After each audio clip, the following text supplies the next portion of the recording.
just a little bit, man. Like just a little bit. We have to remain that podcast, man. We have to. Like truth has to be at the forefront, man, no matter how hard it is for people to hear it. Hey, we speak it, you let it filter through you, and you take it how you want to take it. But it's got to be laid out. It's got to be like it's got to be funky. It's got- Lucky Lefty Podcast. I'm your guy, Shaun Davis at SD2 Mics. This sun is killing me right now coming through my window. But we are featuring and brought to you by Honora Whiskey. HonoraWhiskey.com. It's that premium American whiskey, HonoraWhiskey.com. And if you're going to drink, make sure that you drink responsibly. Like we do, right? Like we do. Oh, definitely how we get down. Of course, man, big elephant in the room. That's the top topic of the day. Yo, maybe Will had some in his system last night. You know what I'm saying? We'll get to that.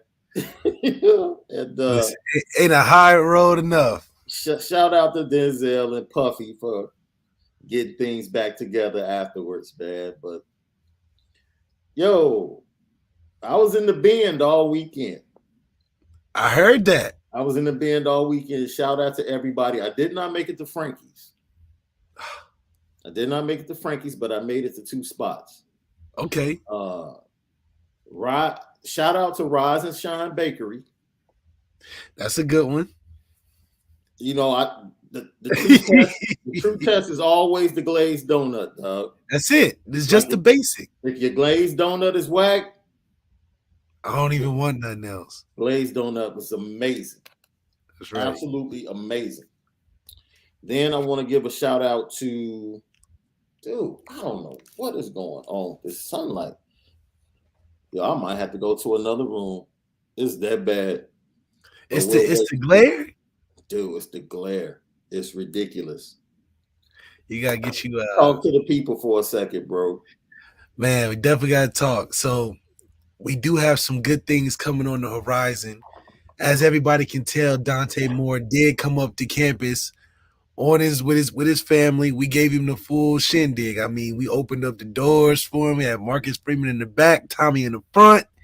You know, we got him some nice issue gears, just making him feel like he's right at home. I mean, we even had the weather turned on for him, so he's getting exactly what he's going to be getting on every Monday stepping on that campus.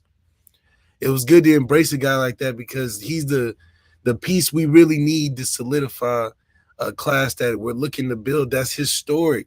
It's an historic class from a talent perspective, something on the MF era that will be greatly appreciated the down the years, and even with the talent that they have be applied as soon as they get on campus for some of those guys.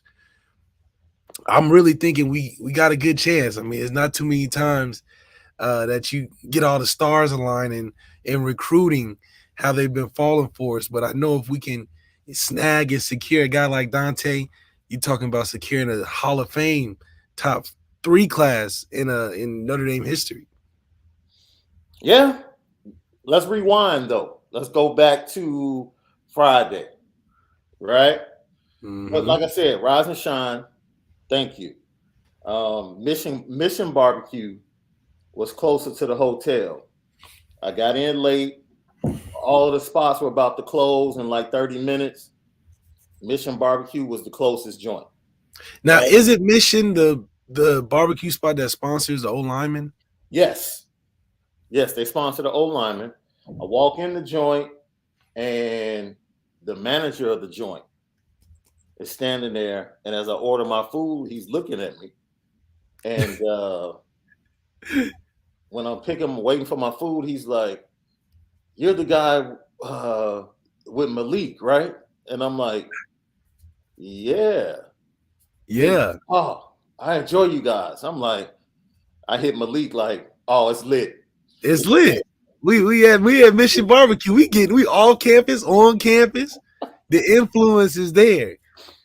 I thought he ought to called out the username. He says, "Is that SD2 Mics?" Oh man, at that point, I was just trying to get a freebie. Something. Yeah, I mean, look, NIL even for the podcasters. Look, yo, can I get this brisket on the house? So shout Was it out, good or what? yeah. Oh yeah. Real tender. They ask you if you want it dry or wet. I got it wet. It was real tender. Loved it. I Yeah. enjoyed it. Hit the spot. And then I mentioned Rise and Shine Mission. And then last but not least, Penn Station. Oh yeah, Penn Station's A1 every time. Bruh. Favorite place in South Bend outside of Bro. Fam. The cheese steak. the cheesesteak. It's just too good. Bruh. And the fries. The On fries point. go crazy. Love. You put a little oil on them, maybe do the Straight salt love. vinegar. Yes. Yeah. Straight love. And it's in the cut too. You gotta go back. Right. It's over there. They got a little Starbucks right there. Yeah. So shout out. I will get to the spot. I will get to Frankie's. Yeah, but you went to some good ones though. I ain't gonna lie. I You love went the to some spots. I really didn't get to yes, sir. Shout out to Joshua Nip, I got. Yes, it is. It's Yes, it legit. is. Yes, it is. Yes, it is. You're gonna get some LBs messing around in South Bend long enough. No. I actually, the spot I stayed at, I hit the gym both days. Did you really? 6 in Okay. the morning. Yeah, I'm on a mission, bro. Discipline. I'm on a mission. I hit the gym both days at 6 in the morning. I could have eaten a little better. No. We met as an IB staff. The whole IB staff went out after Friday night, and we went to Wings, etc. It was okay. It's not Wingstop. No, it's definitely not Wingstop. I didn't know if they had a Wingstop in the Bend. Dang, do they? I don't know. I would have looked it up. But you guys let us know, like, what's the best wings in the Bend? And I have to get to Frankie's. Like, I didn't have time today. I went down there to check out Dante, drove down real quick, and then drove back. I think I'm back in the Bend one more time. It's crazy because it's really a short drive for you, though. Dude, it's nothing. It's nothing. Heck, it's a 45-minute drive from me to downtown, darn near. So you're in a good spot. Yeah. So if it's a better wing spot in the Bend, let me know. Man, that's crazy. The only time I got wings was, now that I'm thinking about it, was Buffalo Wild Wings. Or dang, we was really eating good, I guess, at Notre Dame.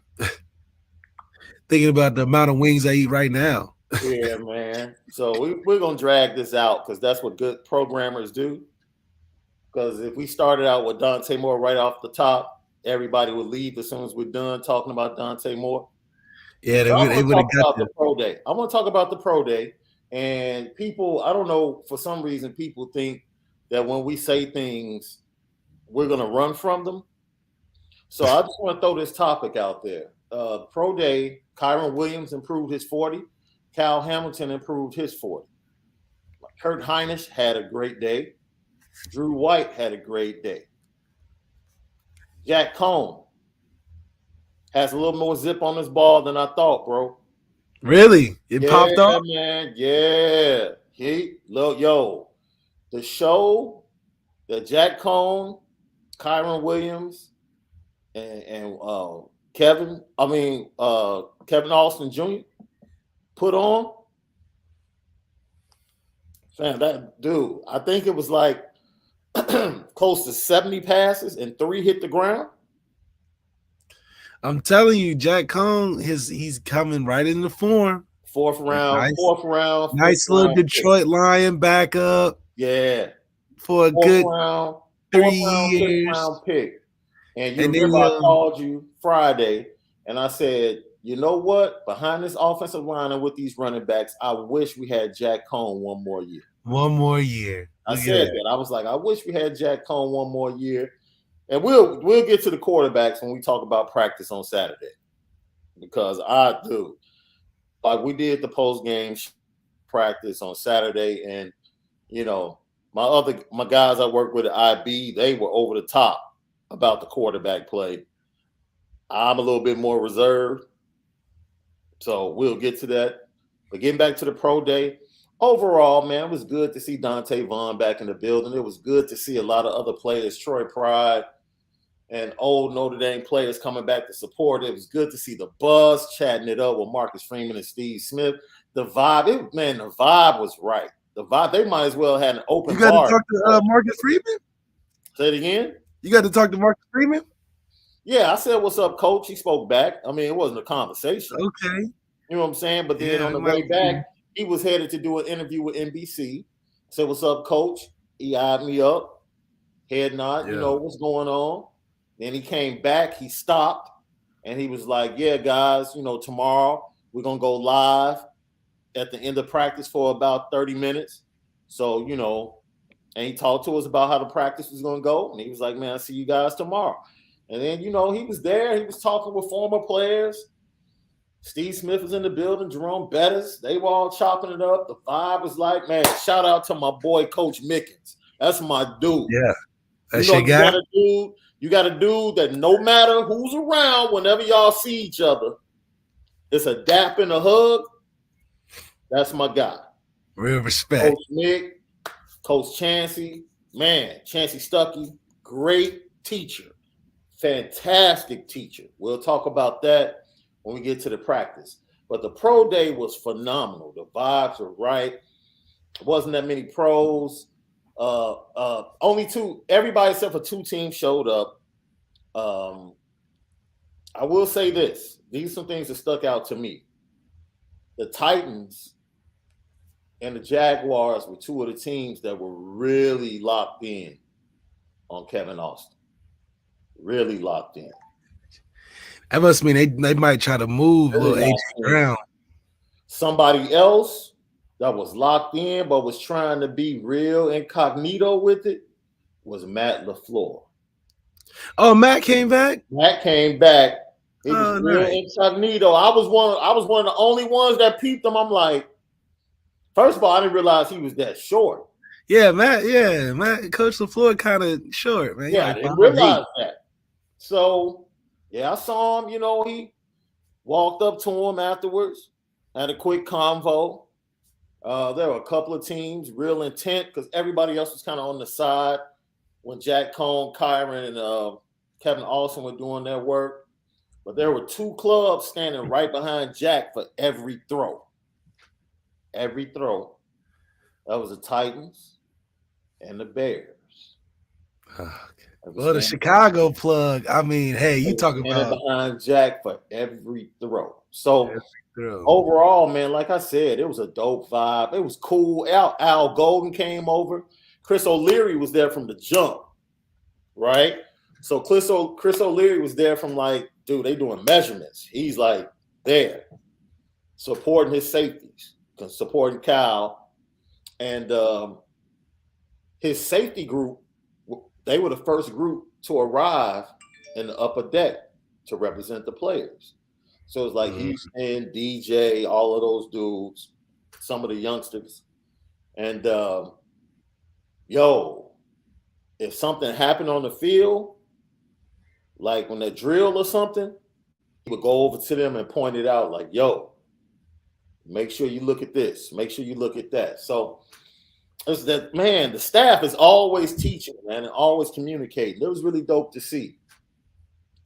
Broad jump, let me tell you something. Up close and personal, man, I continue to be amazed at two things. How athletic college football players are. And I'm talking about these are guys that wouldn't even be considered first-round picks, bro. Super athletic. It's broad jumping almost 10 feet. And it's man, they talking about you going in the fourth round. It's crazy. The athleticism. And second, I'm going to commend you all again, bro. Let me tell you something, boy. That Notre Dame brotherhood is real. I keep saying this, but the evidence keeps showing up every time I'm around or I get to speak to anybody from Notre Dame. Brotherhood is real, dog. It is. It's real. We're not lying to you out here. No. It's it's one of the most authentic things I've ever been around. Ever. So shout out to Jack Cohn. Thought he did himself well. He said he's going back home to Long Island. Kyle said he's going to actually stay on campus. No, I'm wrong. Kyle is going back to San Diego. Kyron is going back to where he was working out at. Kevin Austin is staying on campus in South Bend to work out until the draft. That he's gonna be centered there. And I thought that was interesting. Another interesting thing, Kevin Austin was meeting with the media, and Kevin Austin said he's kind of become not resigned, but what he's being told by NFL teams is that he's going to come in, work, play special teams, and continue to develop and work himself into the rotation. Like, I mean, I didn't think he was a dynamic receiver or anything. Yeah. So and he sounded like he had his head on his shoulders, like he understood what he needed to work on, what he needs to get better at. Hey, bro, the dude is a physical specimen, dog.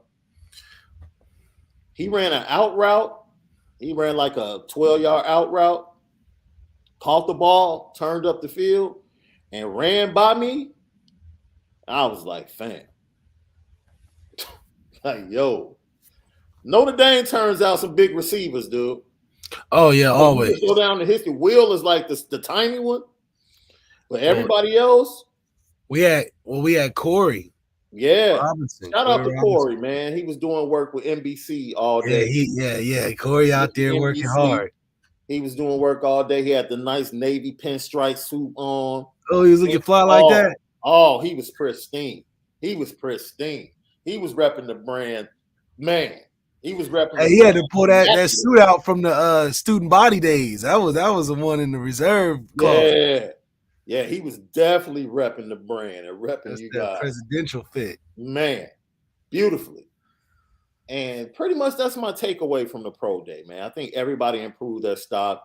You know, Cal, interestingly, because I would have called Cap if he had told me this before the combine. He was like, yeah, I expected to run a 4.47. I would have called Cap immediately. Like, he said that? He said that to the media. He was like, yo, that was my goal. And I'm like, fam.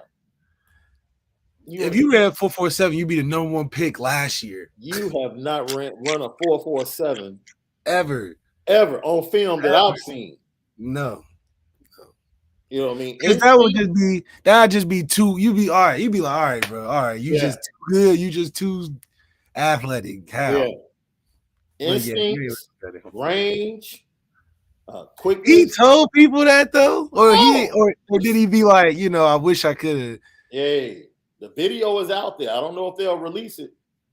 Cause he ran a slower time at the pro day, didn't he? Or about the same time? It wasn't like he made a huge 4.59 at the combine, 4.56 officially at the pro day. They doing that because he first round, but if they were doing it for real, like he was a second, third round guy. With his tape, he didn't need to run a 4.47.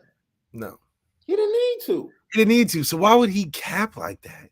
I was like, yo, come on, bro. Yeah, don't cap like that. Come on. Like, because as long as he is, that's where he loses 4.4 ability to 4.5. Because you just too long and rangy. It takes him a while to get, absolutely. It just takes him maybe another step and a half to get going. Like Jalen Ramsey and Derwin James aren't 4.4 guys. No, but Derwin James is probably his perfect comp. Yeah. But they're definitely versatile, definitely needed, definitely fast. They just not 4.4. Like, come on. Who you trying to sell it to? Yeah. So let me go to something because it's buzzing already. And you know how I am. I tell everybody, man, don't go to another message board or another show to ask about something I said. Come to me. I'm here every day. You know where I'm at. You know where I'm at or where I'm going to be. So on Saturday's show, after watching Saturday's practice over on IB, I said, look, man, I know this might sound blasphemous, but I'm going to say it anyway.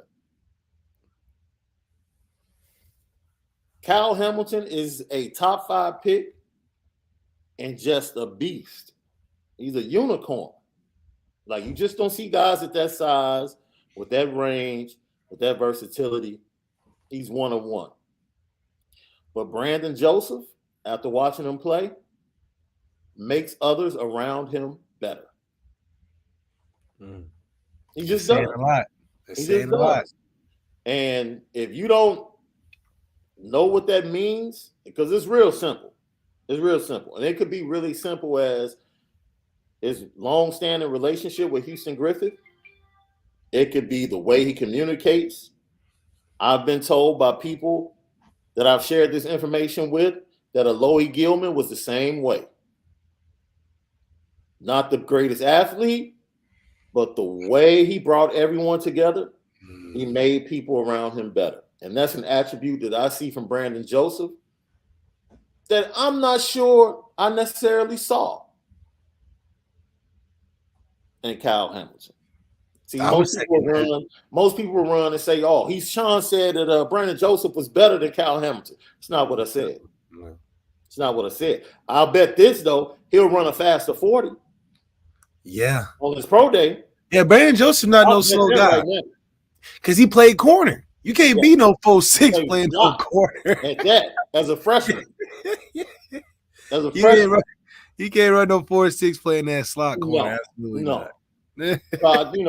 I'm not running.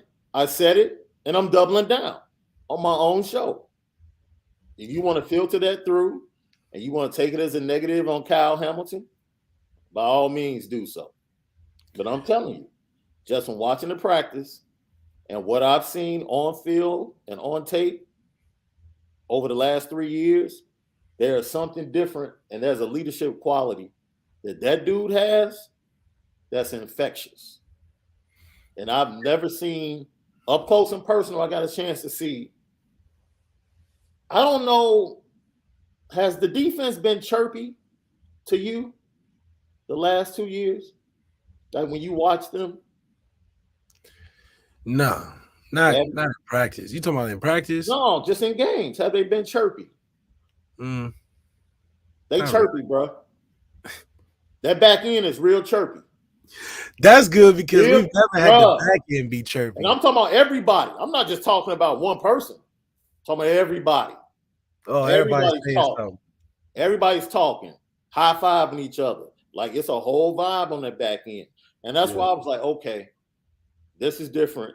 And that's a back end that's been through it though. You can tell who's the guy. Yeah. Back there, who everybody feeds off of. Shout out to Jaden Mickey. Man, it's going to be fun watching this dude for the next 3 years. That dude talks. First play, scrimmage. Joe Wilkins tried to run an in route.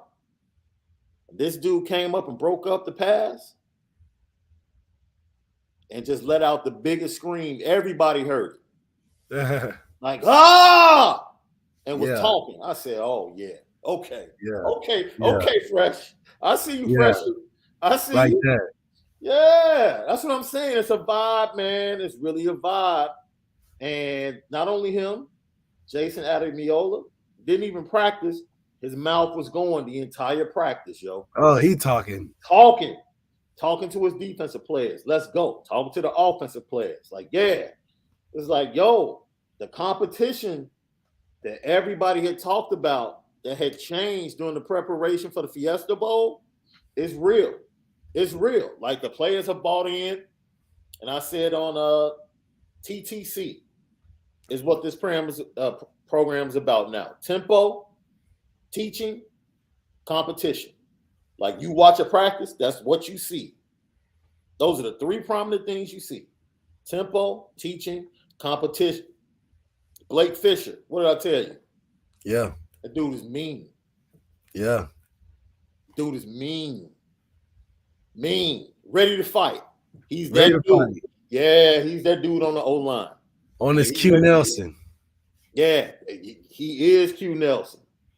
He is Q Nelson. Now, can we talk about the quarterbacks, man? All right, we gotta get into it because this is important. Let me go into our profit mode, okay? Is the quarterback. We've been catching flack. Oh yeah. Because when we go into profit mode, we pretty much been saying like, yo, the main job of whomever starts is to hand that ball off. Is to hand the rock off. Hand the rock off. Right? The right side of this offensive line is dominant. Was that Blake Fisher side and Allen side? Josh Love and Blake Fisher in that run game, dominant. Yeah. Dominant. Christophic, Alt, not as dominant. Good. Good, just not there yet. Like I sent you videos, and every time they ran to the right, it was just yeah. And we get to these running backs in a second too.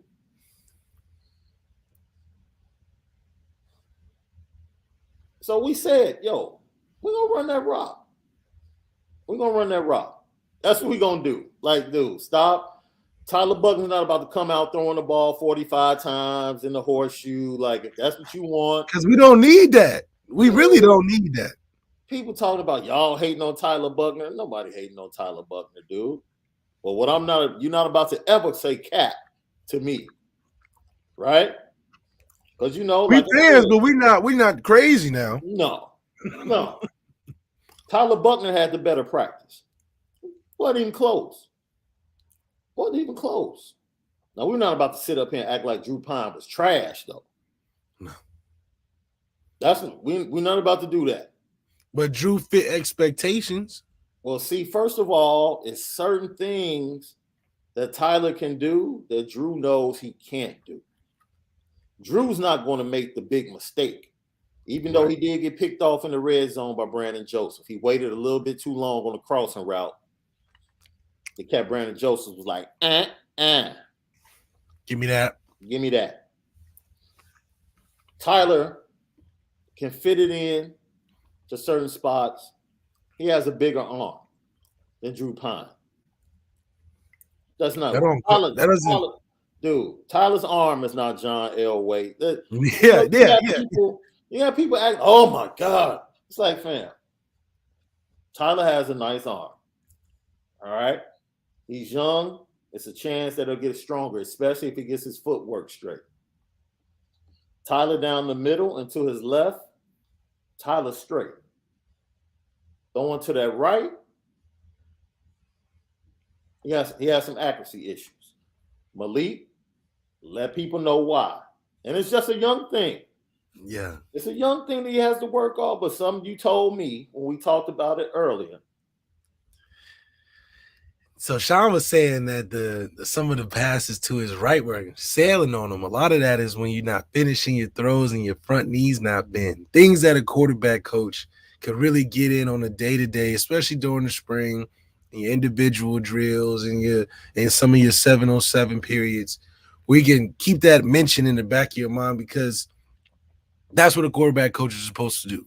Mm-hmm. When you're in a situation where you're trying to depend on who's the better guy for the job while in the bigger picture, figure out what do you want to even do on offense, right. You don't have enough time to really instruct a guy on, keep this in mind, keep your shoulders here, boom, boom, boom, boom, boom, which is a detriment of why you should always have a quarterback coach for things like that.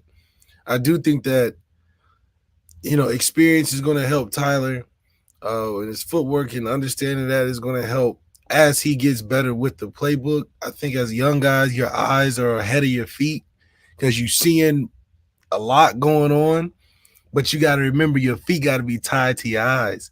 So what you're looking at, you may not be in the same body position for to throw the right ball, which happens a lot when you throw into the same side because you're already looking. Right. So you're not thinking about your shoulders because you already facing the side you're throwing to. So that's just something that he'll get mature and get better on. But still, when you talking about what's the strength of what we're going to do this season, and that's just handing the ball off. And there's nothing wrong with that. Yeah.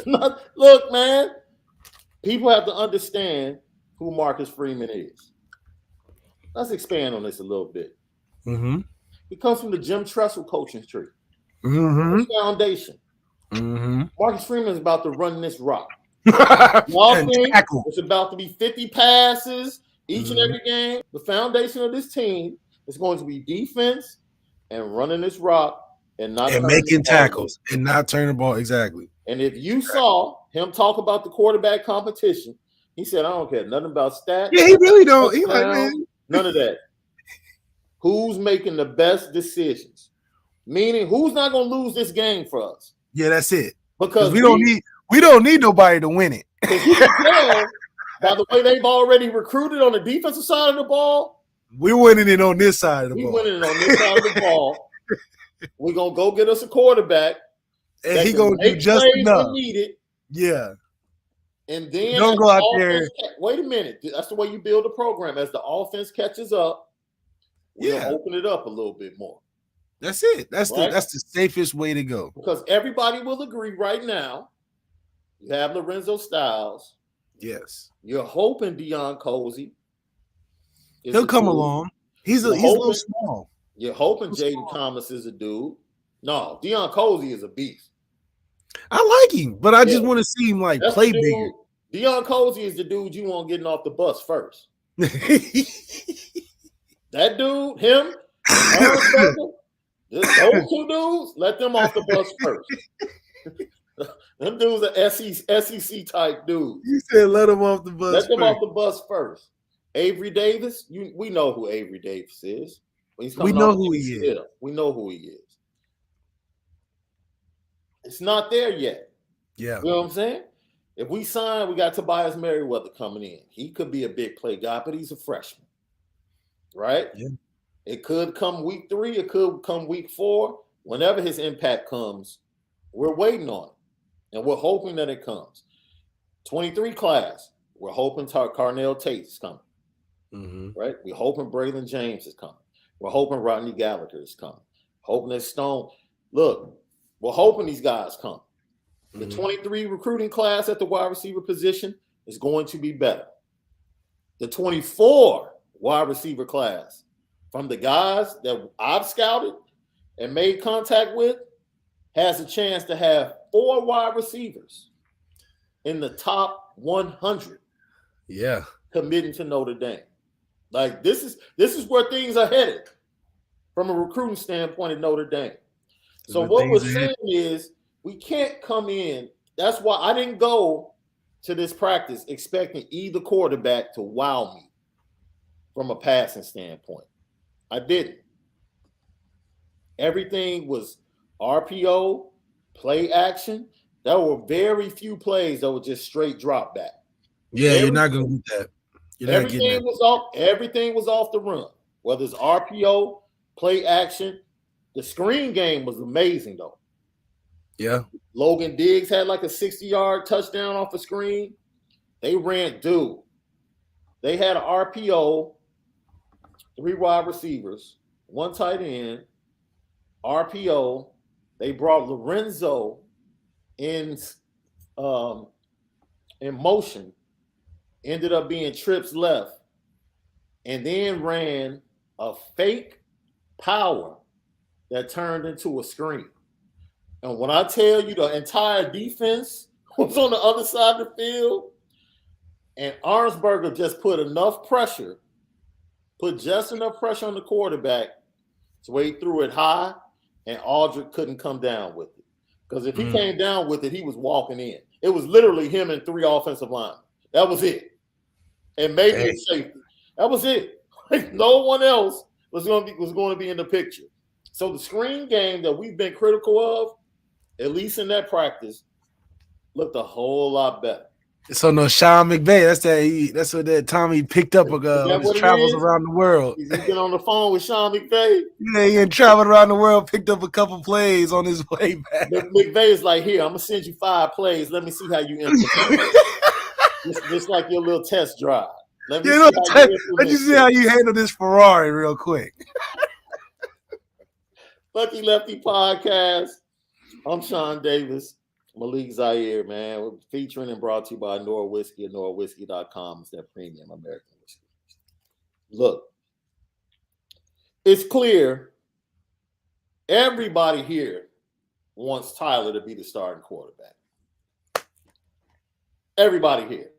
He should be. All right. The only thing we've told you is the truth. Yeah. And see, people get mad and start telling us about high school stats. And I'll do.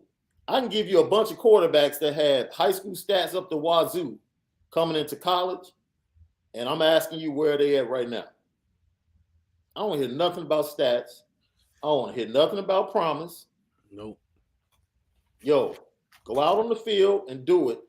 And he has exactly, Tyler Buckner is in the perfect spot with the right coaching and a team that has the right way of winning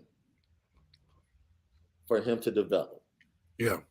He's not a kid that needs to be thrown out there with the pressure of putting up a bunch of points through the air. Think Ian 2017 season? Yeah. That's his role. Yeah. Just look, we got all the pieces you need, everything in front of you. Facts. we gonna support you getting out there. Just don't lose the game for us. Yeah. That's the best position for Tyler to be in, similar to what Ian was in, and he thrived. Yeah. Now, did he personally, as an individual, get better to where he went from don't lose it to now you got to win it? You know, he's the winningest quarterback of all time, but did he do that? Yeah. That's what we complain about a lot. Yeah. But he definitely was good enough to where he became an impact player on the offense towards the end. Yeah. Maybe not the start, but towards the end. All right, we was like, Ian's our guy. Right? Same thing with Tyler. I think because, like you said, the team is built for the defense to win the game. Let him be his game manager, get comfortable enough to grow enough in the passing game to hit those one or two passes that he has the ability to. And we can live with that. Yeah. Until we get, a more dynamic guy there. Yeah. But this offense is blessed enough to have the beast in the stable in the running back room that we do. Yep. Sorrowful Rage. Thanks for tapping in. It's a good point. I get anxious about him staying healthy with running the ball and Drew being more than capable to be a viable backup or possibly start. I ain't worried so much if Tyler goes down. Look, you say this all the time. You've never seen a quarterback pull a hamstring running. Yeah, man. You did that as a backup. You know, it's one thing to do it as a starter because you're getting every snap. Yeah. You missing some game. You on the injury report every week. Teams is looking at you like, oh, man, they backup got a hamstring while the starter just healthy scratch. Yeah. So they using you as a battery ram. He's fearless. Or look. He's fearless. He's fearless running the ball. He's fearless throwing the ball. And that's the only thing that could really get him in trouble is him not understanding his role on this team. Yeah. Like his role will and should change as time goes on. But week one, dude. You got a very limited role. Yeah, just run the offense. Just run the offense. Like, we do not need you to go out here and try to win games. No, it's enough time. I don't think he has the ego for that either, where he's like, man, I got to go out there and make it happen. Well, I think he does, but I think it's like I'm a sacrifice myself. I'm a run hard through the wall type of deal. Yeah. He, like I said, he's fearless. And in the run game, I haven't seen it in the pass game, but in the run game, he does have – this is something I need him to definitely do. Relax. And I think we said this another show in the run game. Relax. Because with this offensive line and the running backs, don't start pulling until the running game gets going. Don't come, dude. Relax. Yeah. Let the game come to you.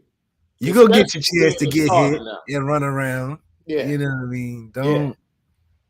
Don't look like you got to make every read be the read where you got to run. No. Because even when, after a while, teams are going to hit you whether you got it or not because you keep pulling it all the time. And your job is, no matter what, your job is to occupy the end guy. Yeah, you're supposed to occupy. Don't be the main attraction. Right. Right. So for him, with him being so fearless, just being patient. That's sometime he's gonna have to work with him on. Like, yo, be patient. The plays are gonna be there. You're gonna have your opportunities to make plays down the field. Michael Mayer is going to be open. Yeah, he's gonna be open. Right? Because safeties are going to have safeties come down in the box on Notre Dame and stop the run, even when they didn't have a great offensive line. Yeah. This is last year. This is last year. Loading up the box, 9 in the box, 8 in the box. So the opportunity for the big plays will be there, especially in the play action. Just be patient. Don't force it. If you see man-to-man on Michael Mayer, okay, that's your first option. I don't have a problem with that. But we can come down and take the check down if he's not open. Come back and run this rock. On second down, make it 3rd and 3, 3rd and 2. Like, relax. Yeah, you don't have to get the 2nd and 7. You don't have to go for 8 yards. Yeah. You know what I mean? It's okay with a 3rd and 3, 3rd and 4. And if you get something under that, cool, at least we got a chance if you want to think about going for it, but don't just throw the ball deep on 3rd and 4 when we didn't need it. Not that you can't do it, just we didn't need that. I see what you're saying. Yeah, move the chains. Move the chains. Don't you want to stay on the field? That's what I be telling them. Stay on the field. Joshua Nip, we appreciate you. Shaun, agree. However, it's nice to see you want to take some chances on the field. No doubt. He needs to be in control of it, but let him take some chances. The chances will be there. That's what we're saying. Yeah, he going. Teams are going to attack Notre Dame with that offensive line and these running backs. The chances are going to be there. Teams are going to treat him like Zion. Heck yeah. Let him shoot. Yeah. In the first couple games, he's gonna have some open threes. He just gonna have to knock them down. Yes. Good point. Great analogy. Great analogy. Right now, you don't have to be Klay Thompson. No. All we need you to do is be Bruce Bowen. Yeah. Bruce Bowen in the corner. That's all we need you to be. Rough and tough. This running game offensive line is Tim Duncan. Oh, yeah, that's your safety blanket. They got a safety blanket for you. That's it. Tim is going to hit you when they double. Tim is going to hit you in the corner. Hit you in the corner. Hit that three. That's it. Square form. Exactly. You're going to get about 6 to 8 opportunities for big plays per game. Because they got to double that down there. They got to do something about that. That's it. Yeah. And if you hit over 50% of your big play opportunities per game, that's 4 big plays. With this running game, we bringing home something, and we getting turnovers from this defense because we full court pressing. Yes, the whole game, all game. We St. Peter's the whole game, all game. Like your boy, what's his name, Sam Jackson, that was the coach out there in high school. Oh yeah, Coach Carter. Yeah, like all his sisters were the play calls. That's like, look. Yeah, this is Rhonda. This is Ashley. No, that's it. And people are taking that. Sometimes people take that as a slight to Tyler Buckner. No, that's how you develop a quarterback, man. Yeah. That's how you develop a quarterback. Go watch a confident quarterback. Thank you, man. A guy that you can be consistent with. You know how Jack Cohn became consistent, Jack Cohn? Because all he had to do was hand the ball off enough in his first couple years. Yes. When they was like, man, Jack, you really running things. Okay, let's go ahead and let you see if you can throw this thing a little bit more. Now his information. And now his last game, he throwing it 60 times in a row. Yes. Look at that. That's development. And what we all say about Jack, look, we know he's not Tom Brady's superstar. No. But Jack gonna be on the team because he's developed. Yeah. You can we'll even be better. We would be better off with him for another year. Jack is gonna mess around and make $100 million in the NFL, bro. Think about that. He developed the right way. Because he came to Notre Dame, Jack Cohn is about to make $100 million. Because backup's getting 10 a year right now. Easily. And he's already got the wealth of experience of handing the ball off. Knows the game. Because he's been watching it better than anybody. Jack Cohn It's about to go 12 years in the league, average 10 Because he's better years. off than Ian. You got to think he's better off than Ian. Oh, yeah. Because he really was back there handing it off, running different checks because they was like, everything but throwing. Right. And then he must have hit Tommy up, saw him in the summer, and he was throwing outside. It was like, hey, I kind of want to work this arm out a little bit too. Right. And Tommy blessed him. I mean, great opportunity to develop. If we can develop guys like Jack Cohn at Notre Dame, look, we'd be all right. But fortunately, we getting some stuff back there coming real soon. Yo, look, man, I liked what I saw. Yeah, from Tyler Buckner. Yeah, he's much better in the passing game than what we saw last year. Confidence is not his problem. Listen to me good, bro. Oh, I know. Confidence will never be his problem. No. He's fearless. He's fearless with the ball. He feels like he can fit it into tight spots. But he's Mr. One Speed. He throw it with the same speed every time, as fast as hell. We don't need that. We don't need that every time. No. You're gonna have 8 opportunities. You will have 8 opportunities a game. Yeah. To show your arm off. Where it's gonna be, we need you to push the ball down the field. They don't put 12 people in the box and the coaching staff. Yeah. Now you got one-on-one with Bray Lindsey. It's clear as day, no safety help. Can you make the throw? That's what it comes down to this year. Yeah. Yep. Now, we can sum this up in like 2 minutes, right? We go from the quarterbacks. We're going to go to this offensive line. Look here, man. I had 2 words. Everybody's like, man, what's the offensive line looking like? 2 words. Harry Heastand. That's all. That's it. Know. That's it. We're good. No, 2 words. We're good. We're good. We're good.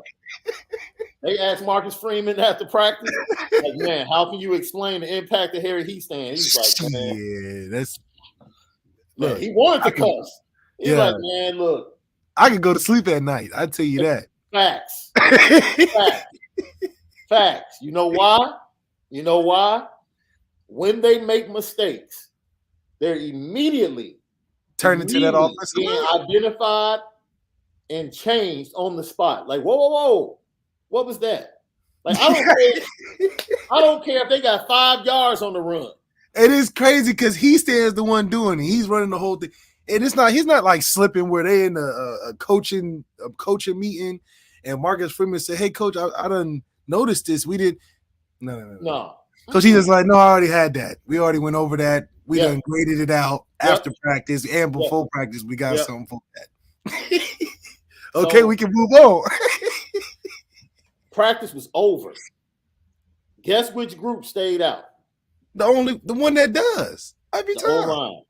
And they all move in a pack. All like 8 of them or whatever. They all rock together and shit. You know what they were working on? All of them. Physical stuff. Leverage, keeping leverage against counter moves. Like the rip and the spin move.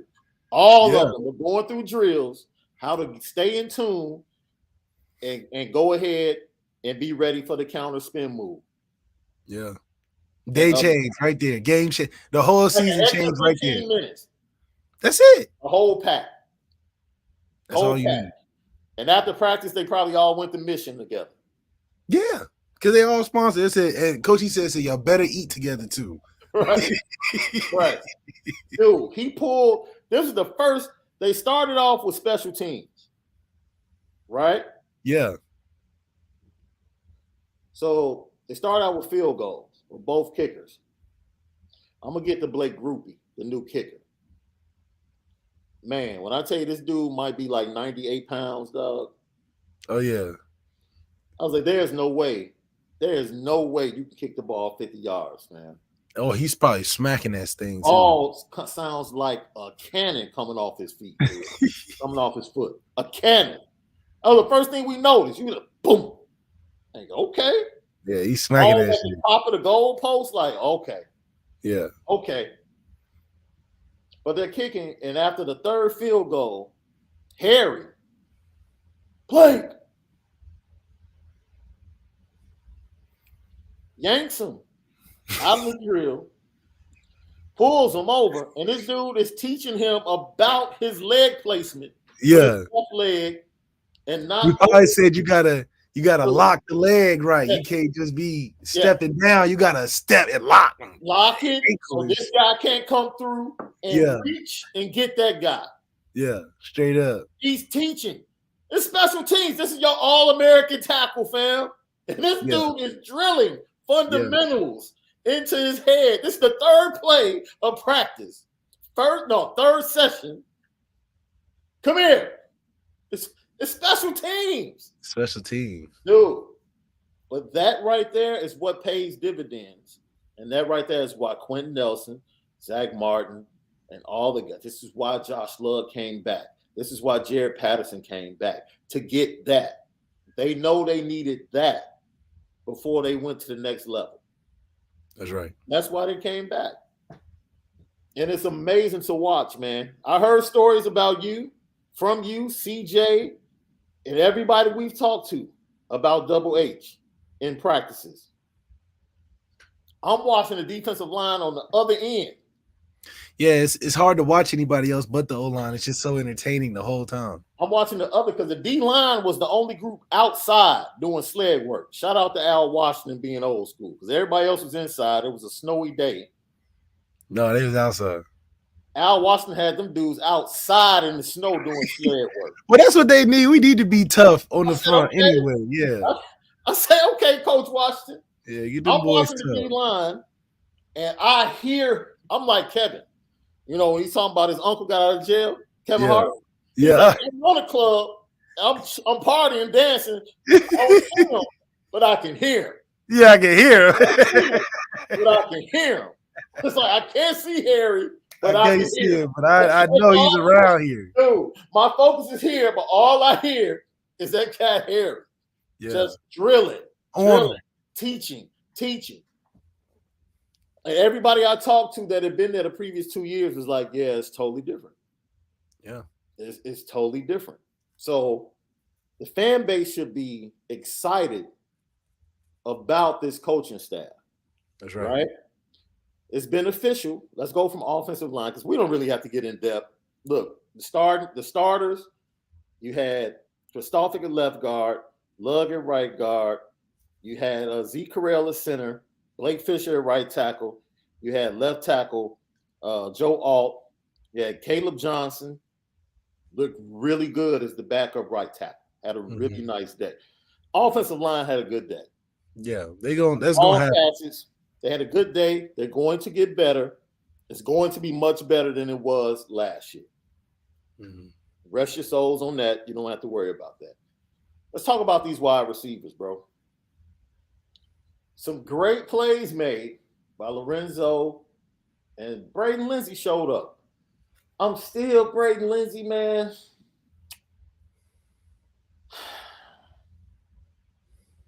I'm just wondering if Notre Dame is really. Should we be using him like Percy Harvin? Well, yes, because he's not going to get the production outside the numbers this year with the amount of talent that he has. So we got to hand it to him, flip it to him, toss it to him, throw it to him. He got to do special teams. He needs to be used like Chris Tyree is used, just a bigger version, because even Avery Davis is going to struggle in production just because it's not right next to the quarterback like Michael Mayer is. So if I'm Tommy Rees, I'm like, how many different ways can I get Braden Lindsey the football like Deebo Samuel, less than it just being him run a bunch of go routes that we may not be too accurate. We can get it there, but are you trusting Tyler hitting 6 out of 10 deep balls in the first 3 games? Probably not. Like he is missing something. Straight out speed, I don't know. I would say he probably wouldn't clock. I mean, he's a track guy. I would say Braden Lindsey. Yeah, he's probably a 4.4. I would say a low 4.4. Sub 4.4. I'm thinking like a 4.4, 5. But my point is, regardless of what he clocks, he's not on the field in pads. He ain't Will Fuller. No. That's my point. He's not Will got too much accelerate. Like, see, Will is just different. He's different. Will's different, and that's my point. Will had he had certain elements in him that scared defensive backs. And for some reason, with the speed that Braden Lindsey has, he doesn't scare guys. No, it's like they don't take him serious. Able to work back to the ball on the short intermediate stuff and have separation. Yeah, I don't know what it is. Like when he runs a comeback, he doesn't have separation like he should with the speed he has. And I don't know what he's missing that will cause him to have a little bit more separation, but he just doesn't have it. And it might be unfair comparing him to Will Fuller, who we know was just different. Will's a top receiver in Notre Dame history now. Right. That's a top receiver. He's a top receiver in Notre Dame history now. Yeah. He ain't no regular guy. We can jet sweep with one of the first plays in the scrimmage, might have been the third or fourth play, was a quick screen. See, that's a Braden Lindsey play. They brought him in motion. Height, quick screen out to him. Think if he had kept it outside, he probably would have gotten about 8 to 9 yards, but he decided to go back inside, ended up with like 4 or 5. But he's not a Percy Harvin with the ball in his hands. Game breaker type. Yeah. No, he ain't give it to him and everybody back up. He just gonna make 5 yards and make 6 guys miss. Like, yeah. It's like, oh, we got a chance to outflank. Oh, they didn't rush us up the field. Oh, we're down. We hit the sideline. Oh, we're out of there. That's the kind of thing. So, but wide receivers look good, man. Lorenzo looked good, had a fantastic day. Braden had a couple of nice catches down the sideline. Cozy did not participate in the scrimmage. He was coming off an injury, but he did go through drills, 7-on-7. But when it was live and they were like fake tackling, as I call it, he didn't play. Connor Radigan had a really good day, bro. 86. Connor Radigan had a really good day. Is that Dr. Radigan's cousin or son or something like that? I don't know. I know he's on the in the Garage podcast with the guys. Oh, okay. Sometimes him and Jay Mickey all day. All this stuff to say. Oh, they were chirping. I'm telling you. How my guy Cam Hart look, by the way? Cam was on the sideline. Remember, Cam was still recovering. That's right. He's from the procedure. From the procedure, that's right. Joe Wilkins looked really good. But this is once again, he looked really good, but he was limping after practice. I don't know what happened, but he was walking gingerly. He's a thin built kid now, too. But he is the no doubt leader in that wide receiver room. Like you can see it. Like Chris Brown in 2015. Yeah. Chris Brown, great leader in the room. Yeah. Reliable guy. Yep. But I like what I saw. Intermediate stuff, especially getting separation. It was because I want to go to the defense because I want to give a shout out to the defensive backs. They look really good, man, without Cam Hart, bro. To the point that I'm like, okay, because the discussion for me is Ryan Barnes is really big, like 6'2" and a half. He's a freshman, right? Sophomore, yeah. Cut up.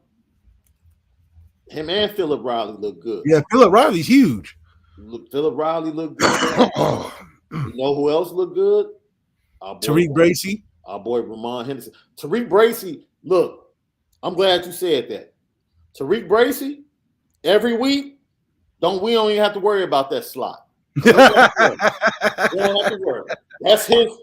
When a kid realizes what he is. Yeah. Tariq Bracy knows what he is. He just saw it in display. Like he's like, I got it. He like, am I boundary? Am I field? Yeah.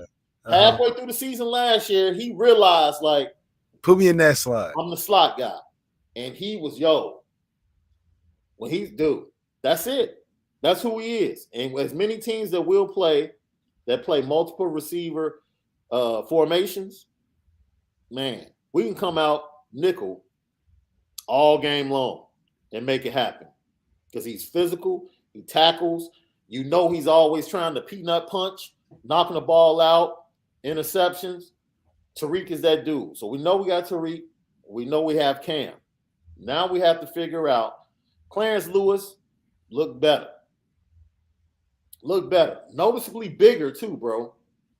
He's been in the weight room. So he's noticeably bigger. Been in the weight room. I'm man. And shout out to Marcus Freeman handling the post game of the Fiesta Bowl the way he did.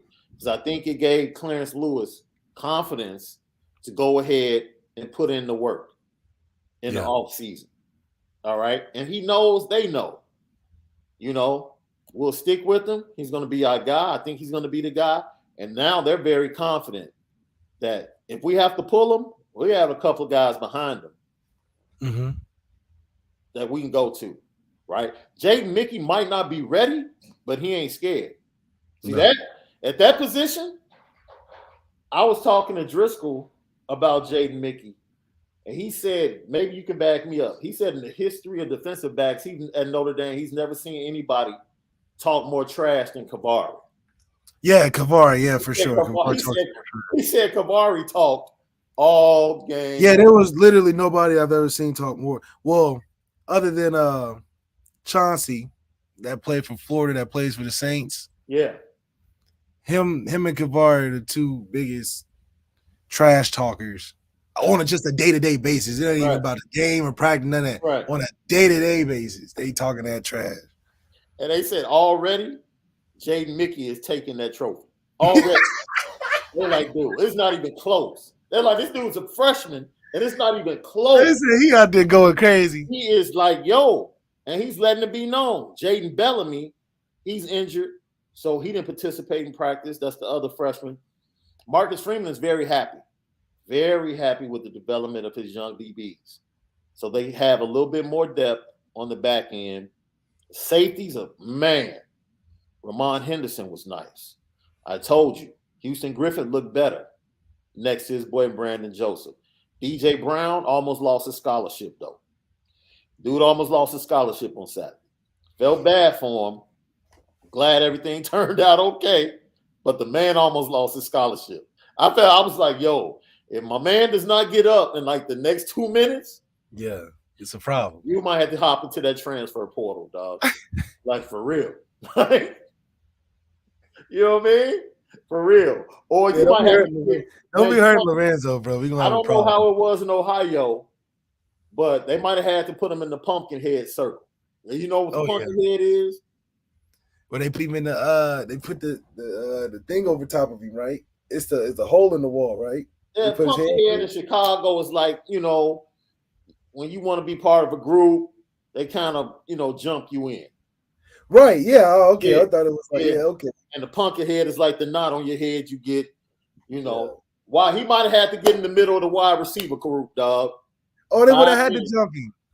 5 just minutes. For 5 minutes, bro. We gotta beat you up real quick. We need 5 minutes. That's all, dog. Right. Yeah, you know, because we ain't trying to hurt you, but you gotta feel this one. Right. That don't make no sense, bro. Right. What you doing? Right. This is the guy that's gonna score all the touchdowns this year. We're getting him hurt because but you know that goes to the DJ Brown probably felt like I have to make a play today because everybody else is going crazy in the secondary. Facts. Like I got it. DJ made the first play of the day. Mickey made the first play of the day defensively. DJ made like the next play after him. He came up on a swing pass and lit. He came up on a swing pass and lit the freshman up. Lit him up. Oh.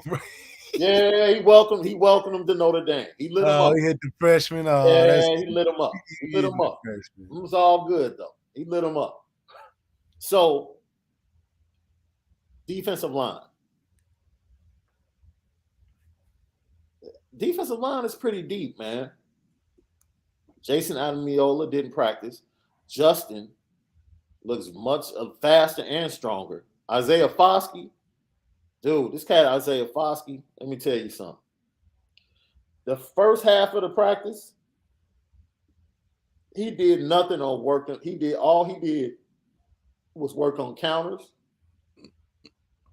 All he did was work on counters and setting the edge defensively in the scrimmages. Like you saw him, I'm like, okay, I see what he's doing. They got towards the end of practice and went live. He started putting that speed rush on, boy. And it was a problem. I was like, okay. That's his go-to though, because he's long like that. And Al Golden was moving him. He didn't keep him on the same side. And then Justin was switching sides. Right? Nice. Jason Onye, Tyson Ford, the youngsters, give them a year to get acclimated, get stronger. Jason Onye is going to be a problem, bro. Super nice, super quick on the interior. Tons of athletic ability, dude. One play, he's in the backfield being disruptive, and the next play, you're kind of like, okay, what was he supposed to do? He's just in that place, kind of where our guy that we're going to talk about when we get to the linebackers was last year. Jason Onye, by the middle of the season, can really take off. Yeah. Riley Mills, Arnsberger, both of those guys, just big, man, just big. Notre Dame looks the part, dude. They just look the part now. Now they just need really Gabriel Rubio had a good day in the interior. He's really the closest we had to that 300-pound guy. But Howard Cross, man, I just hope he can stay healthy. Yeah. Jacob Lacey, yeah. You let these two dudes be interchangeable because Jason's going to replace one of them. Mm-hmm. But that third guy is going to be in the rotation on the interior. And then Onye is going to slide in there as well. Tyson Ford will take a little bit more time because he just got the campus.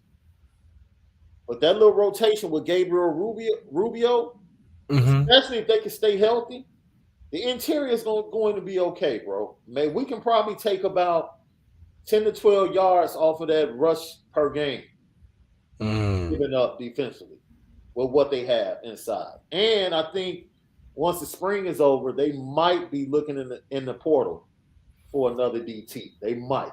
They would have to, just because you don't want to lose. You're not going to get a guy that's 300 plus ready to go out of the fresh senior year of high school. Yeah. Especially if you want to stay on that current hot run of getting closer to the chip, you can't take a down year like that. Yeah. So let's go to the linebackers. And we'll start. Joshua Nip says, I heard Bo and Blake got into it. It really wasn't much of a fight, dog. Nah. Bo got dealt with. Yeah, Bo he just got upset that he got dealt with. That's all that was. Bo got dealt with. That's really what happened. Bo got dealt with, and his boy Kaiser tried to come and support. And he was about to get dealt with too. Before they blew the whistle, they started breaking everything up. That guy Blake Fisher is mean. He's mean.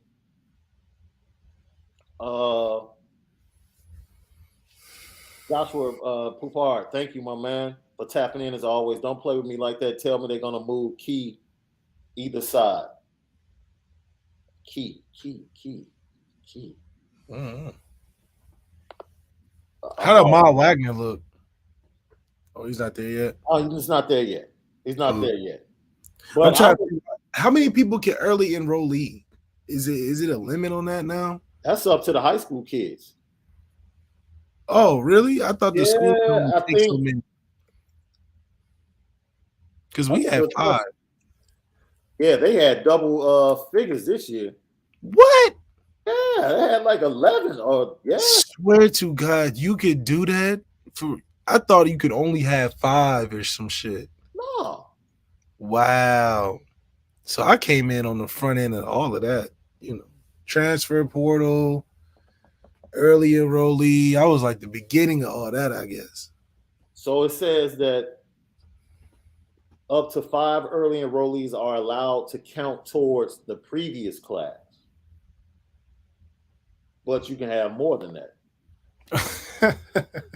So you can count, 5 of them can count towards the previous class. And then that impacts your scholarships that you have. So that's what happens when all these guys are skipping out on their senior year of high school football. Yeah. Damn. Yeah. That's crazy. Yeah. So did we get everybody? Linebackers. Bo and Kaiser, because they stayed in nickel the entire game. I mean, the entire practice. They were working on nickel, right? And it was Bo and Kaiser, first group. Prince Kali, Junior Tuya Amaka, second group. And then other guys were being rotated in. So the linebackers just had, let me tell you something, bro. There's no more thinking with Prince Kali. Like, remember all last year, we were like, you can tell the wheels are turning in his head when he's on the field. Yeah. Nah, he's straight downhill now, dude. Like, he knows where he's going, what he's supposed to do. He's reading his key, and he's going on the snap. He's disruptive. Good. That's what you want to see. He was the best run blitzer all day. Yeah, he's probably the most athletic linebacker too right now. And he's good in coverage. And he can cover. So the linebacker play should be better than it was last year. Should be. I'm watching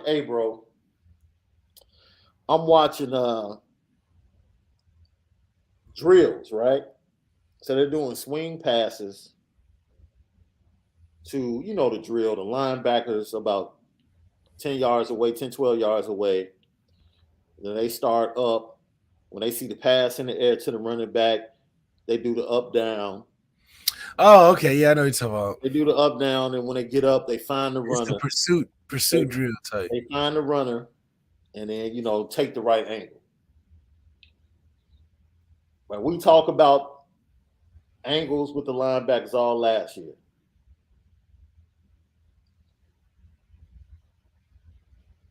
That cat Aldrich Estime hit that cat JD Bertrand with the nastiest, bro. He hit that dude with the nastiest Oh, he got sweet feet for a big dude. Sweet feet, bro. Oh man, I told you that's my guy. Aldrich Estime in the jersey. He hit that mark with the double. He hit him with the foot outside, but then he sold it with the shoulder. He hit him with the and then just whoop, man, it was on. I was like, okay. And it was bad because when the media is watching, they like, ooh. I'm like, JD was playing with a cast on his hand too. It's like, dude, he all out of whack. He's still trying to recover from last year, man. Yeah. Did he fix his hair since that press conference, man? No. No, Pierre, come on, man. Yo. Yeah, you gotta play the clip now. Yo, he's still looking like the clip. You don't take my word. Aldrich hit him, man. Aldrich hit him with the bing bing. Nasty bing bing. I was like, yo, okay. See? Okay. Somebody was telling the truth about what they're gonna do in that all season. I told you. The freshmen, we said this on IB, they all got action later on in the scrimmage outside of the drills. They're fast, bro. They're fast, but they're small. Jalen Sneed he needs double training table. Double. Like, whatever he eats at training table, send the same thing to his room with him, dude. Yeah, because he's just too skinny. That's real skinny, man. It's gonna take him. He could probably play special teams, especially if he's just running down, or he can play gunner on punt return. But him, Burnham, Ziegler looks more the part. They need more weight, man. A little light in the pants. Hella athletic though. Hella athletic. Carmody moving to center bodes well for him. It'll be an interesting battle once Patterson comes back between him and Corral to see who starts. You know what I'm saying? Carmody is much more of a mauler, bigger. Carell, smaller, all about technique. So, we'll see. We'll see how that plays out. But overall, look, I said this and I'll say it again. It's a bunch of talent on this football team. A bunch. That running back room, that's the key to success this year. hey, bro, that running back room,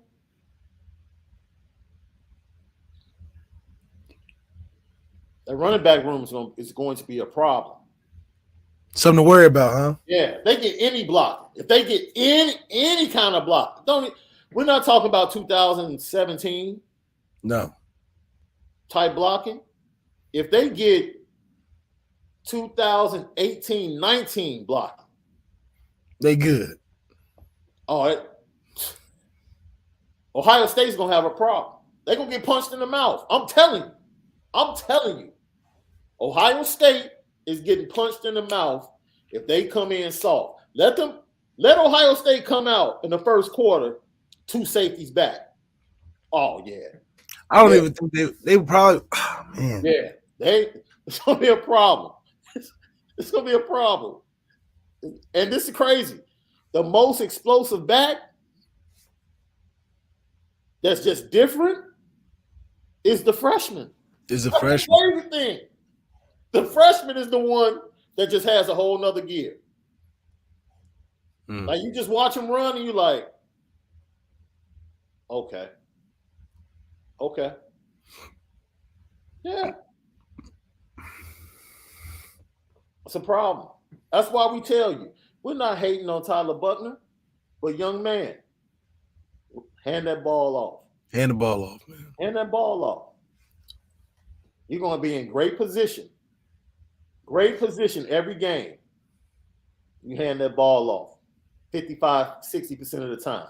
Don't try to do it yourself. No. Do not go out there and try to think, oh, the team is on my back. Oh, I got to force it into these small windows because I want people to see that I got a strong arm. Yes. No. If it ain't Michael Mayer, run. I'd rather you run. Absolutely. I don't have a problem with that. First look. If Lorenzo ain't running one-on-one down the field, run. Take off, get the yards, come back. Because you can always get up, next play, and hand it off. Yep. We get 5 more yards. Just don't make the mistake. That's all. Just don't make the mistake. Just don't be the hero. All we need. I swear, dude, if Tyler Buckner throws for the formula, if Tyler Buckner can complete 60% of his passes, I'm a low baller. So I think low baller. I think he can do better, but I'm a low baller. 60% is a good low estimate. 60% of his passes, keep his interceptions around 6 or 7, and maybe have like 23 touchdowns. See, Tyler comes off as a kid that won't mind throwing 3 picks in a game. I don't need that. I don't need that. I feel like that's the confidence level he rocks. So you'd be like, so what? I threw it another pick. Who cares? I'm trying to. That's not what we need. Yeah. I know he might not care, but I know that bench is gonna care. Let him throw 3 picks. He's gonna be right over there. You can sit right there, dog. Especially if it's against a good team, you gonna sit right there. He ain't gonna see. We gonna see. If he throws for 25 touchdowns, that's a great season. It's a great season. That's like 2 a game. That's a fantastic season. Mm-hmm. That's 2 a game. Ian only had 15 in the season. That's it. That's 2 a game. That's all you need. Thank you for the super chat, Michael. Costrasis. Costrasis. I don't know how I messed that up. I miss you guys on days where there's no podcast. Just want to send you some love. Go Irish. Yeah. Man, it was a tight schedule with me being in South Bend. We just couldn't coordinate time, so we just decided to wait. And I'm with you. Rashomon 18, no interceptions. Like PS said, 3 picks. Nah, I need TB to be able to read a defense. That's the thing. Like, I think his reads are going to be real simple. Unless they face like Alabama, who really comes with the exotic stuff. Against this schedule, the deep man, Brent Venables is out in Oklahoma now. Mm-hmm. So I don't know who's really about to throw anything exotic at him, man. And how exotic they're gonna put 8 or 9 in the box, play man and press, and be like, throw the ball over our head. That's exotic. They're gonna be like, show you a bunch of looks for what? Yep. You just gonna run around anyway, so we're gonna make you throw it 1-on-1 under pressure. Yeah. That's his exotic look all season. That's the exotic look all season with Tyler Buckner. Yeah.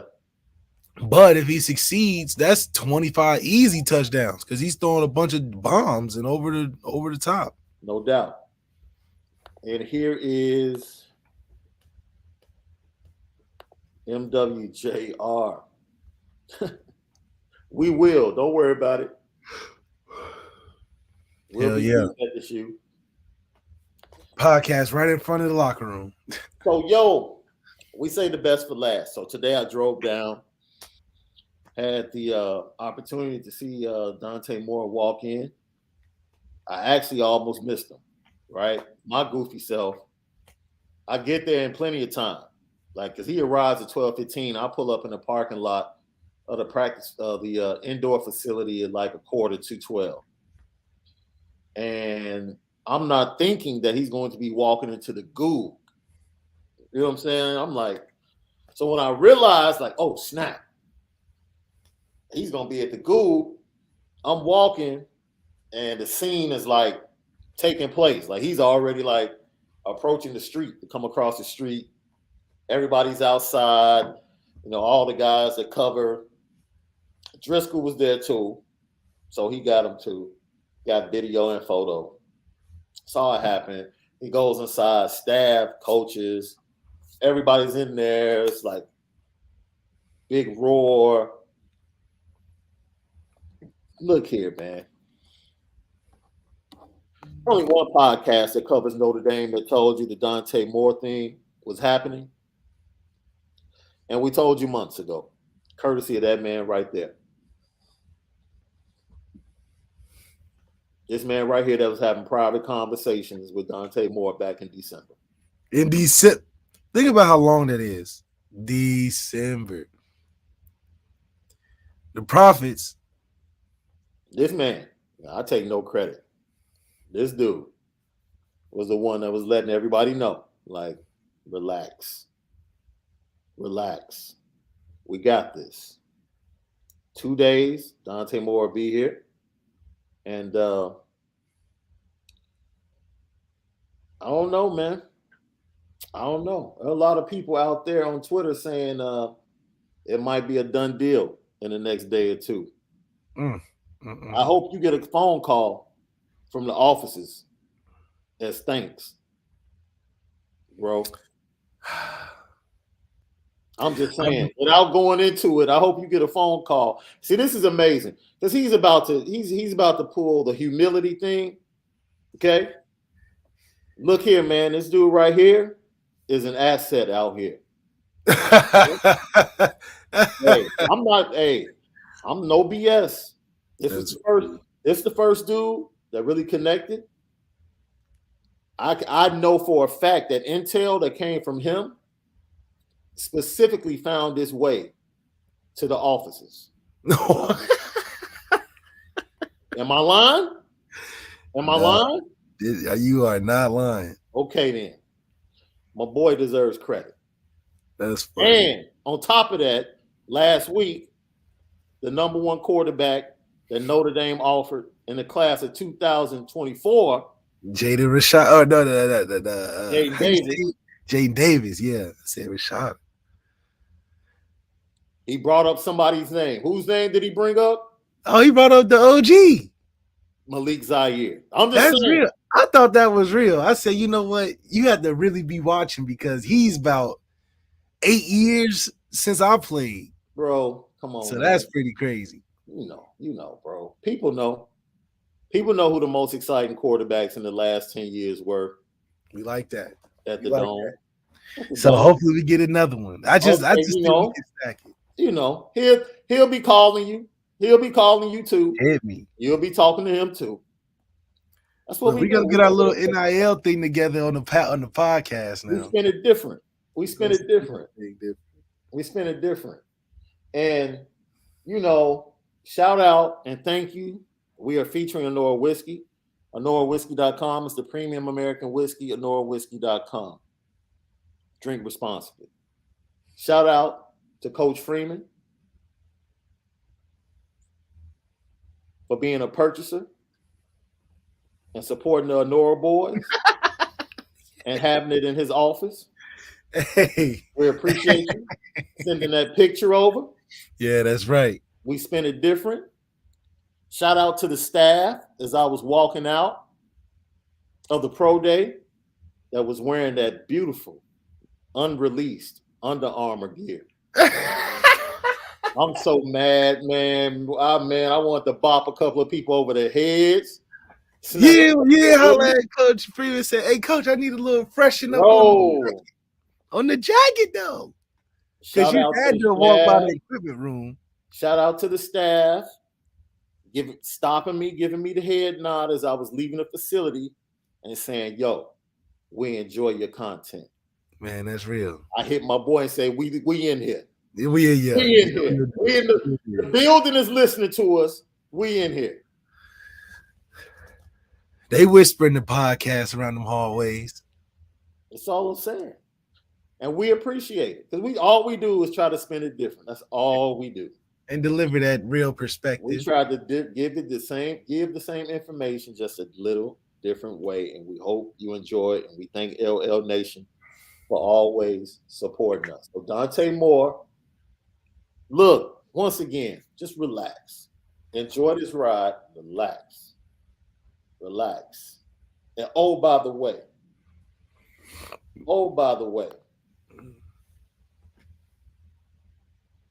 the way we hit you back in December, we're going to do it again.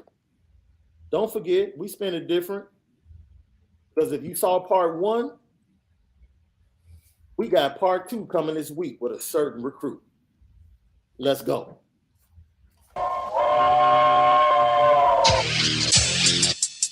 Petticoat.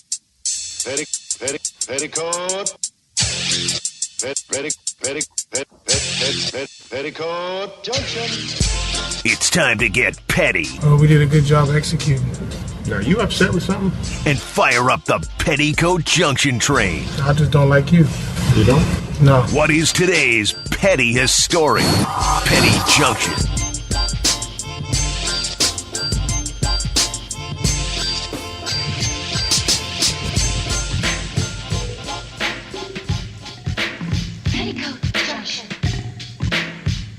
That's right. Petty Junction, each and every day, right here. Pettiest stories of the day. Honora Whiskey, HonoraWhiskey.com, that premium American whiskey, HonoraWhiskey.com. Hey, bro, let's get to it. Elephant in the room. You know what I mean? Look here, bro. Elephant in the room. Let's get to it. Let me tell you something, man. Let me tell you how bad this is. So, I was tired from being in the bin all weekend. Drove back, had to get right to church. So, man, by the time it was 4 or 5 o'clock yesterday, I was knocked out.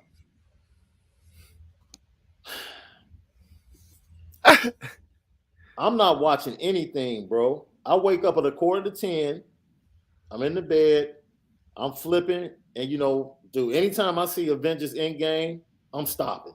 Anytime I see it. You got to check that out. So I stop. I'm watching it. Bedroom door. Boom. Oh, my God. You'll never guess what just happened.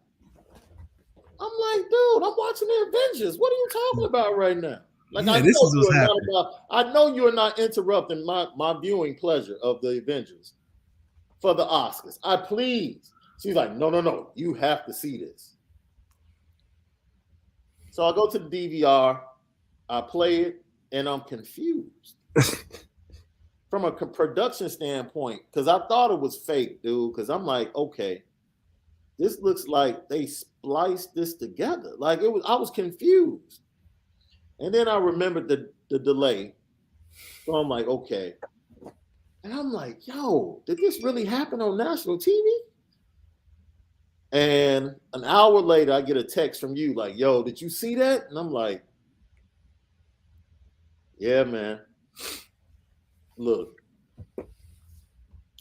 I told my boy last night, and I'm gonna say this again, because I'm not getting caught up in that right, wrong, and I would never pit two brothers against each other. Ever. That I'm not doing. I'll leave that for somebody else. If my partner wants to do that, so be it. I was just sad that played out that way on national TV. For everybody involved, I was like, yo, ultimately it's not a good look for Will.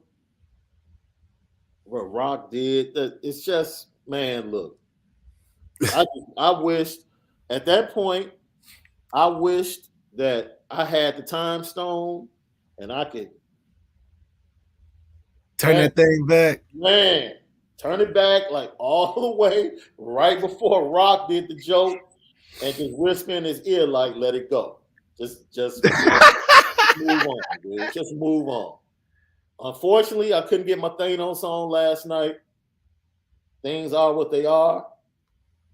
I'm not about to see because it's been all over social media today, from toxic masculinity to manhood and all. Look, man.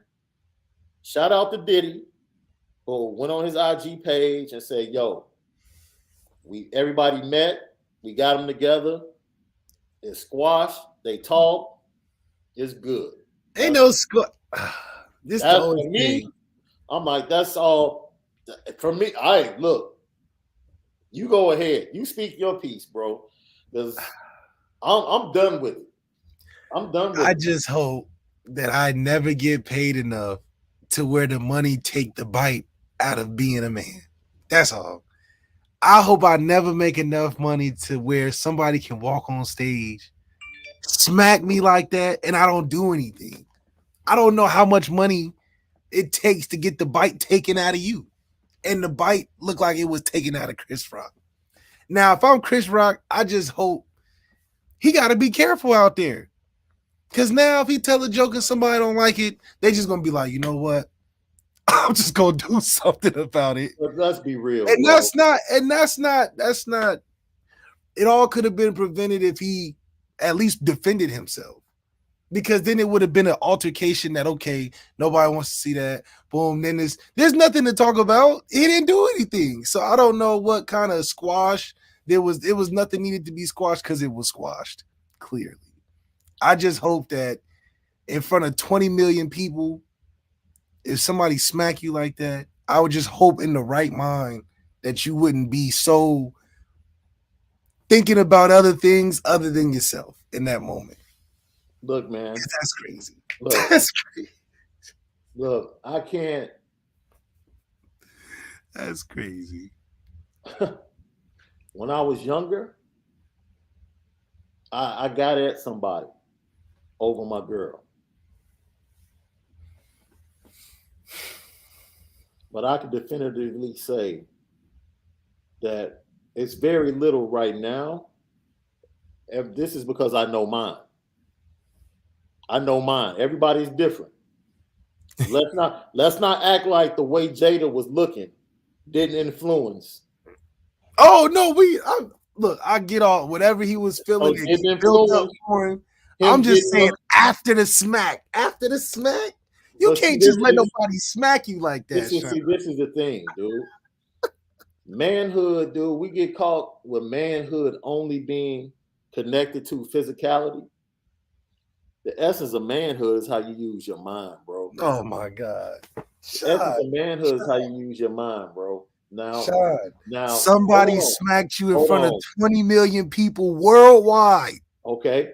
And wait a minute. And Your definition of manhood is that he has none because he chose to go a different route than squaring up and ruining not only his career but further damaging his brother's career. if somebody smacked Conor McGregor, Okay. if somebody wait, if somebody okay, Let me ask quick you a question. You think that if somebody smacked Tiffany Haddish like that yesterday, she would have not done nothing? Are you crazy as hell? We don't know. We don't Tiffany know. Haddish wouldn't have let that happen to her. And let's see. Just because I know you, I'm gonna call Cap. I'm gonna call Cap on you right now and throw a flag. I'm gonna throw Cap. So let's say it's the fourth quarter. You down 6, and you hit your receiver on a 50-yarder inside the 10-yard line. He gets up, and dude spits in his face, and he retaliates. You would fully understand why he retaliated, but don't sit here and act like you wouldn't be pissed off with the fact that he did in that moment. You would expect him as a teammate to understand the moment and show restraint. No. Okay, you lying. It's not a road high enough. Tell that to y'all all the time. No. That's Cap, and you It's know not it. a road high enough, That's Shaun. Cap, and you know it. Not a road high enough. If That's somebody smack you like that in front of 20 million people, Cap. I don't. You cannot tell me Cap. Wait a minute. that somebody smack you like that. Wait a minute. No. I'm telling you, you're wrong for equating another man's manhood to his decision that's best for him. If the only way for you to show your manhood, What do you mean is best for him? Now you gotta defend yourself. You can't let nobody smack you like that. Moment, wait a minute. Let me tell you how gangsters move. Let me tell you how That's not move. Listen, nothing about Chris Rock was gangster yesterday. No. Nothing. Gangster, but see, once again, nothing about that was gangster. You think gangster, you think you gotta actually be tough or in a It's not about being tough. It's about you don't let nobody do that to you, Shaun. Wait a minute. Don't let nobody smack you. Would you, if you with your girl in the elevator, would you let her sister kick you and smack you? Listen to me, Shaun. Listen, answer the question. If you're with your girl in the elevator, would you allow her sister to smack you and kick you? Shaun. Answer the question. Would you allow the sister to kick and smack you? Or would you be aware of your surrounding and take it and just remove her from the Rockefeller roster the next day like a real G? Are we talking about? What I'm telling you is that there are certain people that are more conscious of their surrounding. Ain't enough surroundings in the world, Shaun. That's what I'm trying to tell you. For you. No, not for me. For you. If somebody smacked me in front of 20 million people and I'm performing on stage and it's so uncalled for, we fighting. Wait a minute. We're fighting. Don't get past the fact. Stop treating it like it's a stranger. There's nothing more. What do you mean? He smacked him like he was a stranger. He smacked him like he never met Chris Rock. It's your boy. Your boy wouldn't do that to you, Shaun. Your boy wouldn't smack you in front of 20. That's like smack you in front of all the girls in the lunchroom. Dude. He just smacked you in front of all the girls in the lunchroom. And what you gonna do? Ain't no maturity in the maturity doesn't lay in no foundation like that. I'll give you another thing. The smack was about a D-, and you know it. The smack was weak. The smack was like a D-. It was like for Chris to just take it like nah. Now you know that smack was a D-. First of all, his form was ridiculously off. Man, listen. He was leaning back with the smack. Come on, man. Look. Ask Chris Rock. I just want you to ask Chris Rock. That was a D- smack, huh? He would have been like, nah, bro. He smacked you. Shout out to Chris Rock for not pressing charges. You can't. You better not. You better not, because you have no right to at that point. You done let a man smack you, do all type of shit to you. You better not press no damn charges. Because I bet you, I'll tell you this, Conor McGregor wouldn't have let nobody smack him like that. Joe Rogan. I bet you nobody would be crazy enough to smack Joe Rogan in the face like that. I bet you there's plenty of Hollywood stories about Joe Rogan being smacked. Man, ain't nobody smacking. You think this is the first And not time? do. Wait, We talking about the wait non-reaction. a minute. See, this is the problem. You put people on pedestals. You think this is the first time Chris Rock has been pressed and dealt with as a comedian? Chris Rock has never been smacked in the front of 20 million people at the Oscars like that. I don't Never. care what. Wait a minute. First Never. of all, wait a minute.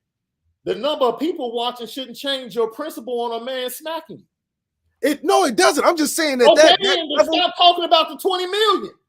If your principle, it just heightens the degree of why it heightens the degree of why he should have did something. Your principle is your principle. What do you mean? You can't let nobody smack you like that. Period. If a dude smacks you and nobody else is around, what are you gonna do?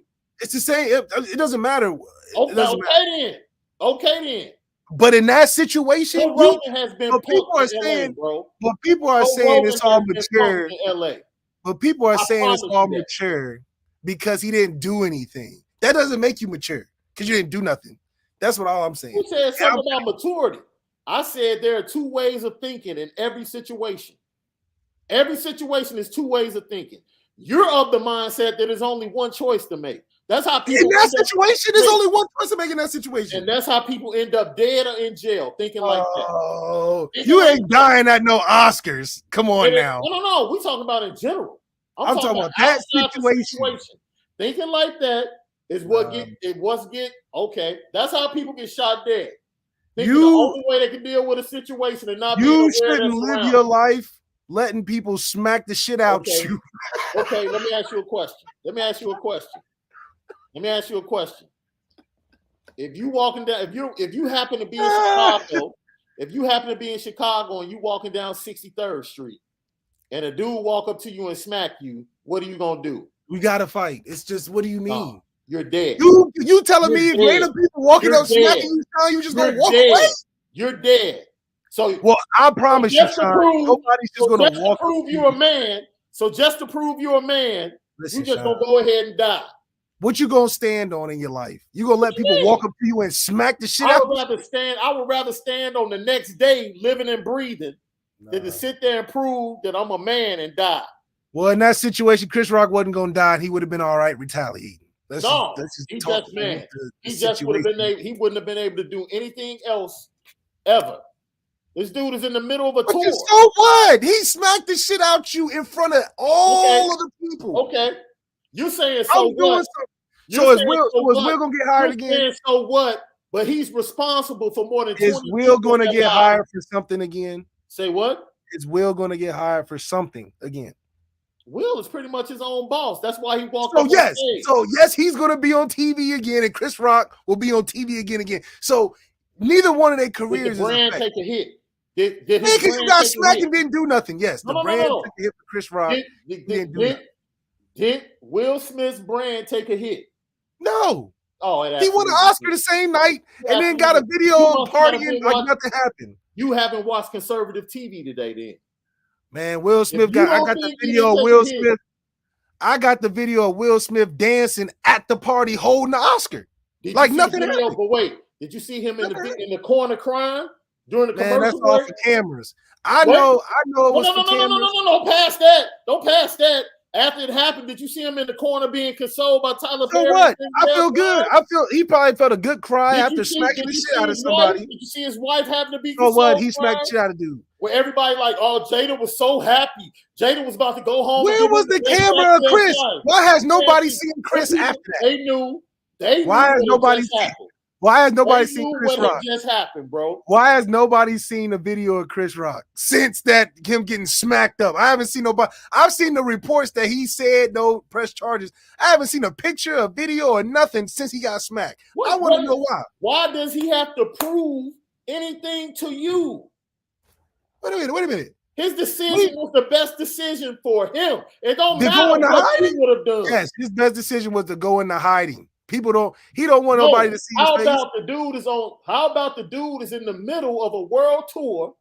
The dude is in Philadelphia tomorrow night and stopped to do the Oscars and cut off his tour. And his tour would have been over if he squared up with that dude last night. No, it wouldn't. Nobody would have did that because he was clearly not him to miss millions of dollars. He ain't gonna miss millions of dollars. Oh, they would have canceled that tour. If And he that's squared up last who is night. they? Who is they? What do you mean? The sponsors. What do you mean? Who is they? And this is the problem. I hope I never, ever, ever get paid to where it takes the bite out of being a man. He literally. So you're saying that because he's getting paid all this money, he can't react to somebody smacking the shit out of him. Okay. Well, I'll tell you what. I'm from because Will still got a job. I'm from Chicago. Will still won the Oscar. I'm from Chicago. He still got everything in front of him. I'm from Chicago. I have a wife, a daughter, a purpose in ministry, and parents and uncles and nephews and nieces that need me. And if I get caught on 63rd because I'm over there doing something on the south side and some shorties walk up at me and they want my car and they want anything I got, I'm not about to sit there and show how much of a man I am. It ain't worth it.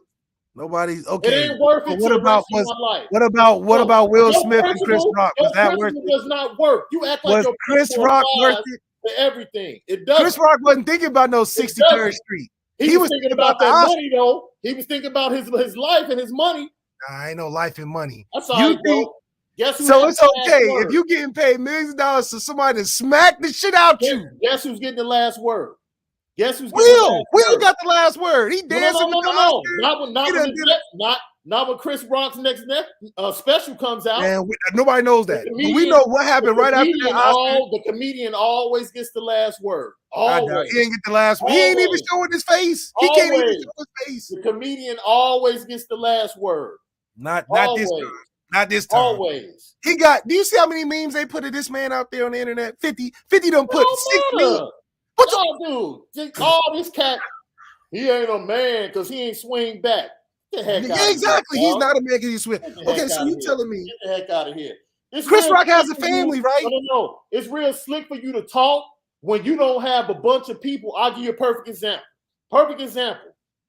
The Vibe Party years ago. Wait. The Vibe Party years ago. Multiple stories. Death Row was walking down the hallway. Suge, Tupac, all of them. What did Puff do? He ran. Nobody cares about Puff. We know Puff not no man when it comes to that. Oh, so he's not a man because he wants to wait, it's beyond that. No. Because your thing is, as a man, he should have faced up to them dudes, right? He should have faced up to them. And it took it, right? Will Smith put his hands on Chris Rock unnecessarily. We agree on that. That's a fight. What you mean? That's a fight for you. That's a fight for you. It's a fight for any person that got some respect. That's a fight for you. So you telling me if Will Smith smacked the shit out you, what you gonna do? You just gonna walk away? First of all, stop saying he smacked it. He ain't smacked it. Do you understand smack the ish out of somebody? That dude gave smack himself. Chris Rock said it himself. He got smacked the shit out of. He said, "Oh, Will Smith smacked the shit out of me." He made a joke of it, dog. What are you talking about? Ain't no joke of it. Ask Chris Rock this morning if that was a joke. All right. See, y'all funny, dude. Rock and be like, "Is that a joke?" Okay. All I'm telling you that you shouldn't let the brand go. Let the brand go and get up in that territory where the smallest thing affects your ability to take small thing. Nothing about yesterday was small. No. Nothing about yesterday. No. If he had squared up and it was a fight on stage, you don't think that little one incident would have ruined everything for him? No. When was the last time? Wait a minute. When was the last time you saw Chris Rock in a movie? I saw him on the when TV was the last time you saw him in a movie? He hasn't done a movie. He's done. Why? I don't know that, but the better question is why you letting somebody smack like he was anymore? Why are you letting somebody popping like he was anymore? Why would you let somebody smack you like that? Who cares about money? Who cares about all the career stuff? If somebody blatantly smacks the shit out of you like that and you don't do anything, that is a red flag because you have no bite in your system. That's a red flag for what? You have no bite as a man anymore. You have nothing. You know how many white people get in a fight at the local bar down the street every weekend? How many? If you go to the local bar right down the street, right, and just hang out, there's fights that happen every single day. Now you telling me that those people are somehow less mature than Chris Rock? Wait a minute. So he's not a man for showing restraint.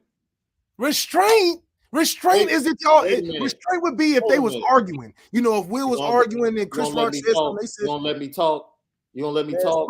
Will had no restraint. Wait. Will had no restraint. If you look at the unedited video, you will see Chris Rock say, "Really?" And then say, "Ooh," and you saw the possibility of him starting to walk towards Will, and he said, "You know what?" And he stopped himself. Yeah, because the bite was taken out. The bite was taken out. They said, "This is your bite," and they took it out. He said, "Oh, I got money. I got a reason why." That's the problem. That's why, dude. Literally, and that's why we have the situations we have today. That mentality. That's why we have a bunch of scared guys out here today. No. It ain't got nothing to do with men. That mentality. Yes, it does. That mentality is why young kids die every day in the inner city. Man, you talking about? They feel like when somebody challenges them, that's the only way that they can be a man. Listen. They can do dumb stuff and prove that they a man, and try to go with somebody, and they killing each other, and you sitting up here glorifying that like, oh yeah, that's the way to go. That's the dumbest thing in the world. These young kids dying because of that principle. Are young kids walking up to other kids and smacking the shit out of them?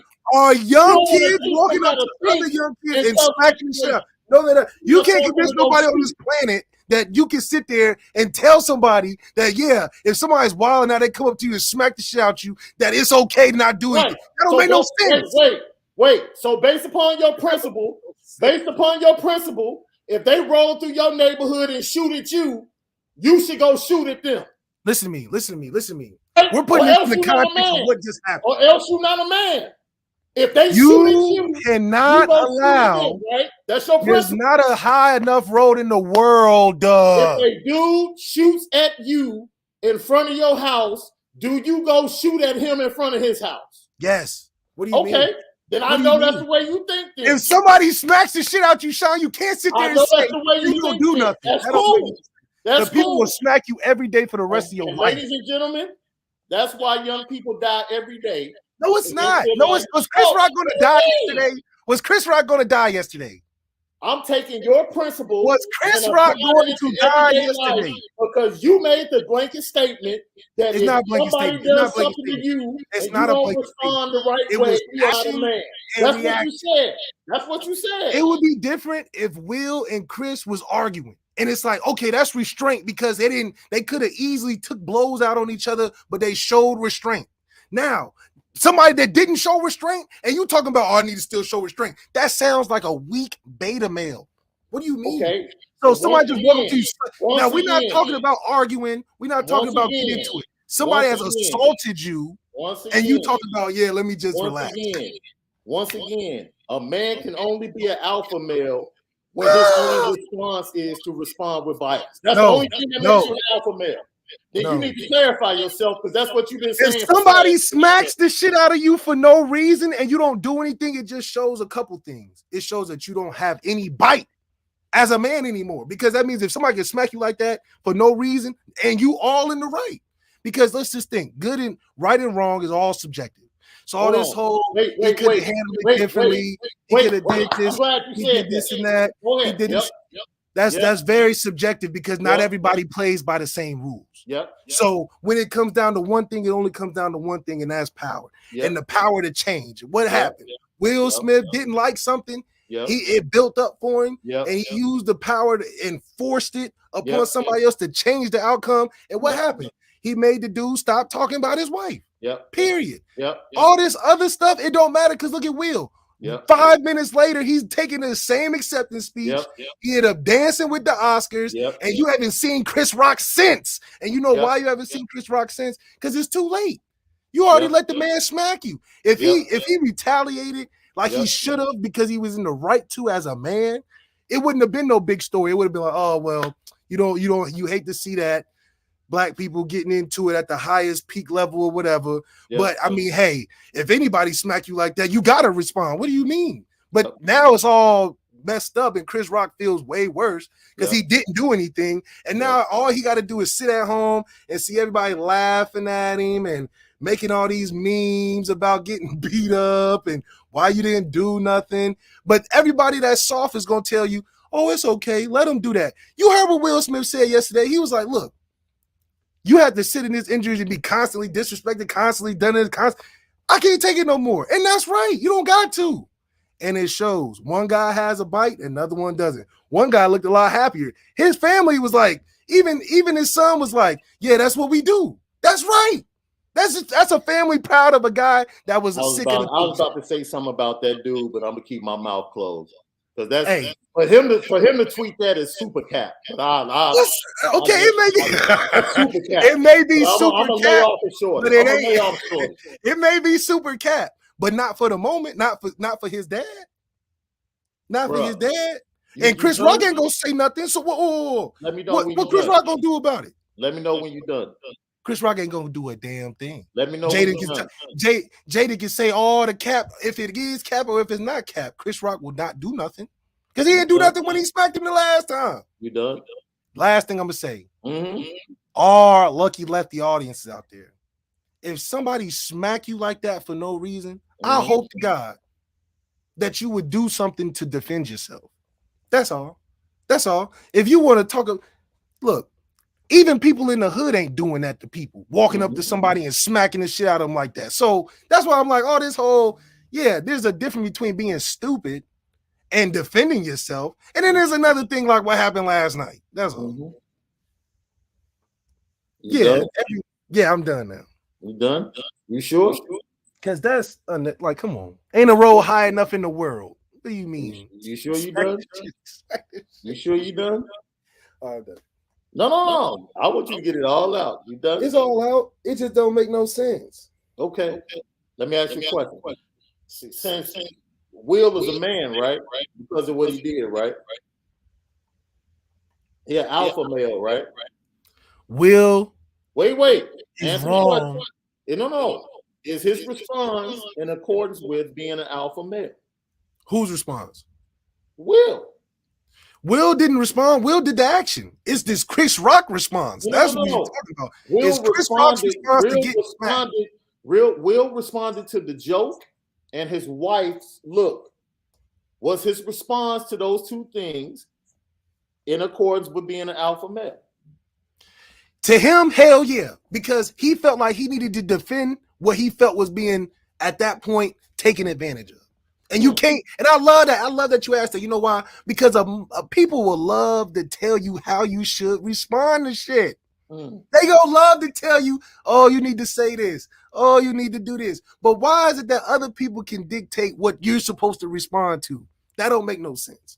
You can't tell a man, all right, don't beat me up, but I'm gonna talk a whole bunch of craziness for 2 years. Because did you see the video last year of Chris Rock going in on them for about 10 minutes? He went on Jada and Will for 10 minutes last year. I saw the whole video. So I'm like, he thinking about that, and then you doing it again. Oh, yeah, we have a problem. We have a problem. You done? Okay, I just had to answer. Your answer was yes, right? Yes. Your answer was yes? He was a man. What was that manhood when a dude set up a whole promo tour and album talking about how he was banging his wife for 3 years? See, I don't want, if you're going to be a man the whole time. Don't choose when you want to be a man. You want to be a man the whole time. Okay, but even with that, he should have promo to a whole album, an entire album on how he was banging his wife. All the stuff he's been going through the last 3 years is because of the same woman and her choices. But now you choose to buck up in this moment. Come on, man. Stop. Don't be talking about what? You ain't no alpha male. Let's stop. Okay. If it's one situation that I'm going to buck up, it's definitely going to be that August Alsina situation. For sure. He should have did it then. We don't know everything that he did there. You know why? We don't know everything they did there. You know why he couldn't buck up in that situation? We don't know everything that went down either. Wait. He couldn't buck up because of how they flow. That's why he couldn't buck up in the situation. So we can stop this with this old false equivalence of him being an alpha male and It's all not, that. but you avoided everything I'm talking about from Chris Rock's response. I'm talking about Chris Rock's response. No. All this other stuff of what Will should have did before he did what he did is conjecture. What should Chris Rock have done right after that smack? I took what you said because you tried to put him in the category of being an alpha male. No, I'm putting Chris Rock. No, he's not an alpha male. Listen. He's not. Will Smith is not the topic of my conversation. It's the response from Chris Rock. Chris Rock is my conversation. Will Smith doing it doesn't matter. It's irrelevant because he smacked him. Did I not just ask you if Will Smith was an alpha male? But that's about an argument that I'm not making. That's about an argument I'm not making. I'm making an argument that regardless of what happened, who cares of what happened that built up to it? Chris Rock's response was not a man. I'll let you give your point. I'll let you empty the tank. I'll let you empty the tank. I didn't know you were switching the conversation. I wasn't switching. I took what you said. I took what you said about alpha males and applied it to what we have seen from Chris Rock is not an alpha male. Will Smith, fine. That's your opinion. Will Smith and all that stuff. He felt in that moment he wanted to respond that way. But you're not about to prop Will Smith up like he. I'm not propping Will Smith up. My whole point. But you just said he was. Only because you asked me the question. My whole point was. You answered it, yes. But it has nothing to do with what I was talking about. I'm only answering the question of what you asked me. Do you think in that moment he felt like that was right for him in that moment? That has nothing, but that's beside the point. Who cares? Because at the end of the day, he smacked him. So whether he felt like he should have smacked August Alsina or he should have smacked the reporter that said something years ago, it's irrelevant because it doesn't matter. He smacked him, and Chris' response was nothing. That's the problem. If he smacked him and then Chris responded by smacking him back, then this whole Will should have been toxic masculine. It wouldn't have been no conversation. It would have been like two men had it out and it was over. No, but toxic masculinity is not the topic. I said that at the beginning. What are you talking I'm saying about? all the stuff that people are trying to talk about Will before the smack is irrelevant. All of that shit is irrelevant. It's irrelevant because he smacked him. All of that stuff before Will, anything. I'm telling you, the tour, the music, all that stuff doesn't matter because at the end of the day, he smacked his ass. And when he smacked his ass, Chris Rock should have responded by smacking him back, and it would be no story. That's my whole point about everything. Because at the end of the day, you're going to psychoanalyze all the stuff that leads up to the action, but it doesn't matter because he took the action. If he did all that stuff before, and then they talked about it, and Chris and Will Smith has said, "Oh, that made me feel away," and okay. But all that included, it built up for Will, and he smacked the shit out of Chris Rock. Chris Rock didn't do nothing about it. And that's where that problem exists because you didn't respond. If you responded, it wouldn't be an issue. Dude, man, this is funny. Because first of all, I don't care. Yeah, we don't care. I don't but care. It's just important that if you're going to get smacked like that and you don't do nothing, that's a bad look as a man. This is my biggest problem. People that are on social media, specifically from our culture, that are like walking around with their chest poked out like this was something like to be proud of. Like this moment, oh yeah. Like this ain't a moment to be proud of for the culture. Like what are y'all talking about? It's not a moment to be proud of. It's At not all. a moment to be proud of. It's not. At all. It's ridiculous. On both parts. It's ridiculous. I'm sorry. And I'm sorry that I'm a guy that works with youth and has been working with youth over the past 20 years, and I know what it is to have that one-way mentality, to see young kids have no hope. It's not no one-way mentality. Like our guy Donnie Cruz says, if somebody smack you in the face, your response, it can't be no, oh, I'ma just smile and be like, Jesus loves me. That don't make no sense because people will smack you for the rest of your life. What are you talking about? Okay, so basically what you're saying is you're going to don't let nobody just smack you in the face. That's exactly what I'm saying. Whatever somebody does to you, you do to them. No. And that's what makes somebody disrespects you and smacks you for no reason, you have to do something. What do you mean? You have to do something. That's disrespect. Shaun, you can't let nobody just smack you, bro. You just cannot do that. Okay, so once again, unprovoked? If somebody shoots at you on your you talking about shooting? What are you talking about? We're talking about real life. See, you That talking was about real life. Real life yesterday was more that's real. Hollywood. Ain't neither one of them dudes about nothing. Ain't neither one of them dudes hard. That's some Hollywood. Man, stop. This is what I'm getting mad about. These cats afterwards in the back room, kumbaya, and y'all cats sitting up here talking about this like they really about that life. The dude, his little, oh man, let me stop because I'm about to disrespect Shorty. Shorty needs to stay off Twitter talking about that's how we do. He ain't did nothing since he faced the Karate Kid anywhere close to that. Man, stop. Get that Hollywood stuff out of here. My point is, it's real life going on where you got kids feeling like that is the way to manhood and they're dying by the dozens every day. That's sad. See, if that's the way we're going to continue to push them, if we're going to continue to push our young men in that direction in the inner cities, then guess what? We're going to keep getting the same thing, period. See, but you taking it somewhere where it's not. Well, I'm taking it. Okay, we can talk about those situations too. Now, those situations are also fueled in things that are also going on in nonsense, i.e., there's also alternative things that are happening that build up to somebody just shooting at your house. Nobody in the hood in Chicago just running up on random people and shooting up their house. How do you know? Wait. How do you know? So you telling me, Shaun? You telling me, Shaun? There's people riding around in Chicago right now shooting up people they don't know's houses. They carjack and kill people randomly every day. What are you talking about? Listen what I'm saying. This is Chicago. Listen what I'm saying. You're telling me there's people, random people out here running around shooting up random people's shit without no type of consequence, or are the people where it's most likely happening is where at least where the people are into it on something alternative, because that's where most of the gang violence happens, when alternative motives are connected to the issues that lead to beef. You just saying people out here random running around, that's like that, you got to be scared or some shit, because if that's the case, this like Gotham City over there then. What do you mean? What do you mean? You done? You act like it's Gotham, man. Come on, man. Come on, man. Y'all need Batman. Wait a minute. Where you from? Where you from?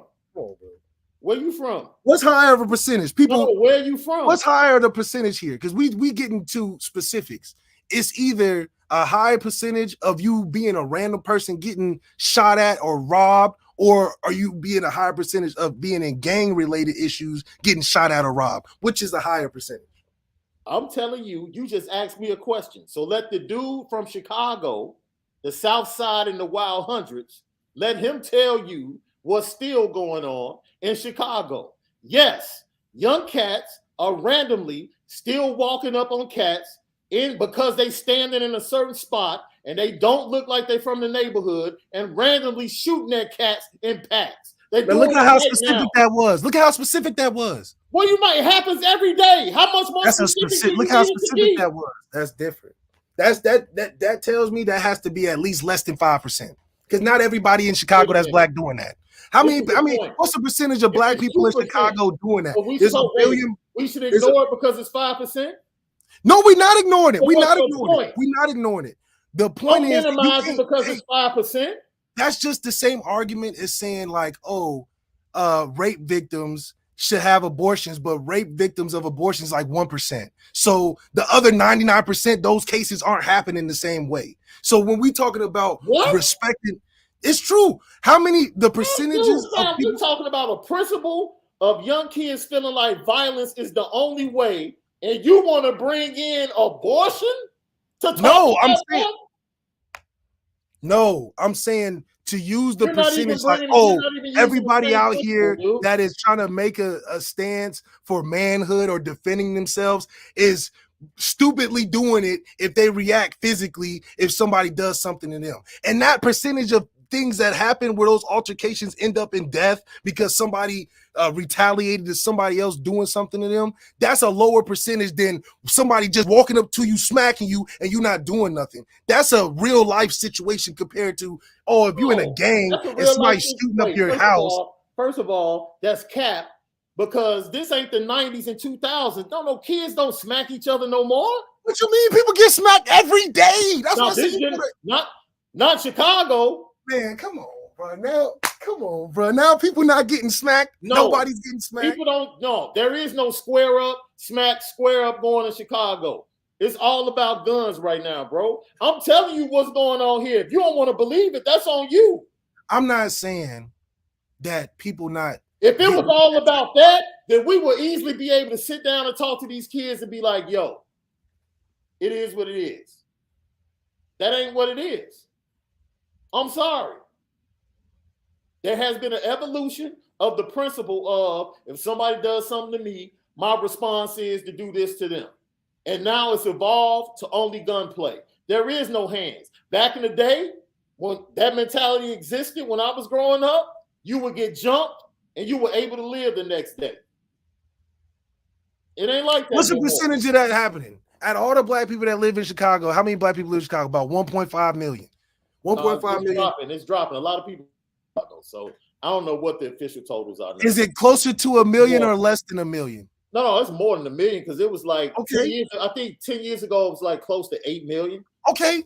So close to 10 million, something like that. Okay, so that's a lot of black people in a particular. Well, that's the total population. Black people, I have no clue how many black people are in the city. It's close to or less than a million. It's just not black people in black neighborhoods that what is are we talking about? I'm talking. Just let me finish the point. Go ahead. With all those people, I'm just saying black specifically. Mm-hmm. The percent of the craziness that's going on in Chicago has to be less than the 1%. From a total picture, right? From a total picture, meaning that all the people participating in the demonic craziness that's happening in the community, it's got to be less than 3% of the total population of people living in that city. Dog. Which means it's only at most 500, maybe less than that, that's committing all the crazy demonic stuff happening in the community. It's only a group of people. It's not like it's the whole hundreds of thousands of people that live in Chicago that are black or whatever color, is what I'm saying. It's a small percentage of people that is doing all this crazy stuff. It's not like it's the whole landscape of demographic of people in Chicago. That's true. So you're only really putting the frame of a perspective of somebody retaliating to a small group of people. But the total group of people is still way bigger than the crazy people that do all the crazy stuff in the community. So when you say, oh, people don't want to talk no more, they just want to shoot, you talk about a small sect of a giant demographic. Damn, do you really hear what you're saying, dog? Yes, this is what numbers look like. That's what numbers look like. If you can't say that, because you're making it seem like the narrative is that this small group is the total entire landscape of Chicago of the demographic of people that live in that area, and it's not. It's the same as like a couple of bad people trying to terrorize the entire community. But the thing is, just like it is in Did you just say it's a couple of bad people trying to terrorize the community? No, obviously a couple, meaning in the hundreds. Obviously, we're not saying it's 3 or 4 people. I'm saying it's small compared to the amount of people of that demographic that live in the city. There's more of them, and there's less of the people that's actually causing the issues. So when you're saying like, oh, we can't even have conversation no more because it's so dangerous, everybody's getting shot up and da-da-da-da-da. That's a small percentage of what's happening in the city. You can't say that's happening everywhere around the city because there's so many people in the city. People are not all crazy like that. So if you're looking at it from that perspective, you can't say, oh, well, nobody wants to talk no more, everybody wants to shoot. No, that's not true either. So you can defend yourself and not be at risk of getting shot. That's all I'm saying. What the heck? People make it seem like if you try to defend yourself, you at risk of getting shot. That's not true. You can defend yourself if somebody disrespects you. That don't mean you out there shooting up anybody for no reason. But if somebody smack you like that, you can defend yourself without thinking, oh, I'm about to get killed because somebody gonna retaliate because I'm in Chicago. What? Come on, man. Come on. We ain't living like that. You like numbers, right? You like numbers, right? Right? Okay. I'll let you finish. Because I don't know how you from Ohio, but yet still you trying to tell me about my city. Man. So since you wanted numbers, I'm gonna give you numbers. Recent study shows that 47% of young males in the city of Chicago either have had a gun or possess a gun under the age of 18. 47%. But that's just a small bit. That's a small piece of the community. I would like to see that study. That's a small piece of the community. I would like to see that study. So since it's a small piece of the community, let's just forget about that. No, we're not forgetting about nothing. No, we're not forgetting about nothing. You come here and you talk to the kids that don't have guns and ask them what they fear when they walking through their neighborhoods and when they walking through their schools. When it comes, Chicago's big. Chicago's big. Okay, there's great neighborhoods. So once again, you can't tell me about my city and what I see and what I deal with all the time. All the time. Guns were barely even present when I grew up in Chicago. If somebody had a gun, it was like, what? You got a gun? That's all we had was our hands. That's all we had. And maybe a shank. Maybe. Because the state of Indiana is so easy to get to, and that's where the guns come from, guns are running rampant on the south side of Chicago. And it's not old people, it's young people. So when you sit here and act like it's just a small issue and a small problem. How many? I didn't say it was a small problem. I'm saying how many people. Don't even come here. Go say what you said in Compton and watch all the young cats laugh at you. Talking about ain't no young cats just running around here with guns. Everybody strapped. I didn't say that. I'm saying that's exactly what you said. Civilians. There's more civilians than the people that are involved in this stuff that you're talking about. Dude, we're talking. That's what I'm talking. Will Smith is a civilian, just like Chris Rock. I specifically said, young men, young males in the inner city. Specifically said, and your response to that was, there's only hundreds of them running around. But they're the ones killing each other. Okay. So because it's a small amount, just push them to the side. No, not push them to the side. I'm saying to use the narrative that the perspective of that small amount of people, that's the total perspective of everybody that live in the city is not true. Who said that? Because I specifically said. Because when I was relating it. I specifically said young males that have the same alpha male mentality in the inner city are the ones that suffer because they have that one-way mentality of how to be a man. Do you think that applied? Do you think that perspective applied to Will Smith and Chris Rock yesterday? It's the same. Do you think Chris Rock said? Do you think? I don't know. It's not the principle and the idea that Will Smith and Chris Rock situation should have had is different than the situation that you're trying to say that these kids are trying to put themselves in. You said as a man, Chris Listen, Rock only do those kids look at Will Smith and Chris Rock and be like, do those kids look at Will Smith and Chris Rock and be like, oh, the way Will Smith handled that is how I handle stuff on Chicago streets? Come on, man. Come on. No. But the same mentality. It's two different things. The same mentality that they operate with is the same mentality that King Von and Little Durk put out in their music, was the same masculinity of there's only one way to deal with a dude if he's coming at me. And that's why King Von is not here today, because he had that same mentality down in Atlanta. And unfortunately, it led to his early demise. His boys on 63rd are still doing the same thing today. Still doing the same thing. And every day, 4, 5, 6 of them die. And just because it's only 4 or 5 a day, we should just blow it off like, oh, it's only 4 or 5 a day. So don't worry about it. It don't matter. The mentality is still perfect. Just keep doing the same thing. Keep operating like that, because that's what makes you a man. That's ridiculous. It's ridiculous to say, all right, Will Smith can smack Chris Rock. Keep getting incarcerated and killed with that mentality. You talking about all this stuff that is not related. If somebody smacked the shit out of you, and you sit there and like Chris Rock didn't do nothing, every situation in life has a principle. Shame on you. So if somebody I I didn't say anything. I allowed you to establish the principle of the situation, which you did. I gave you full layout to say what you had to say.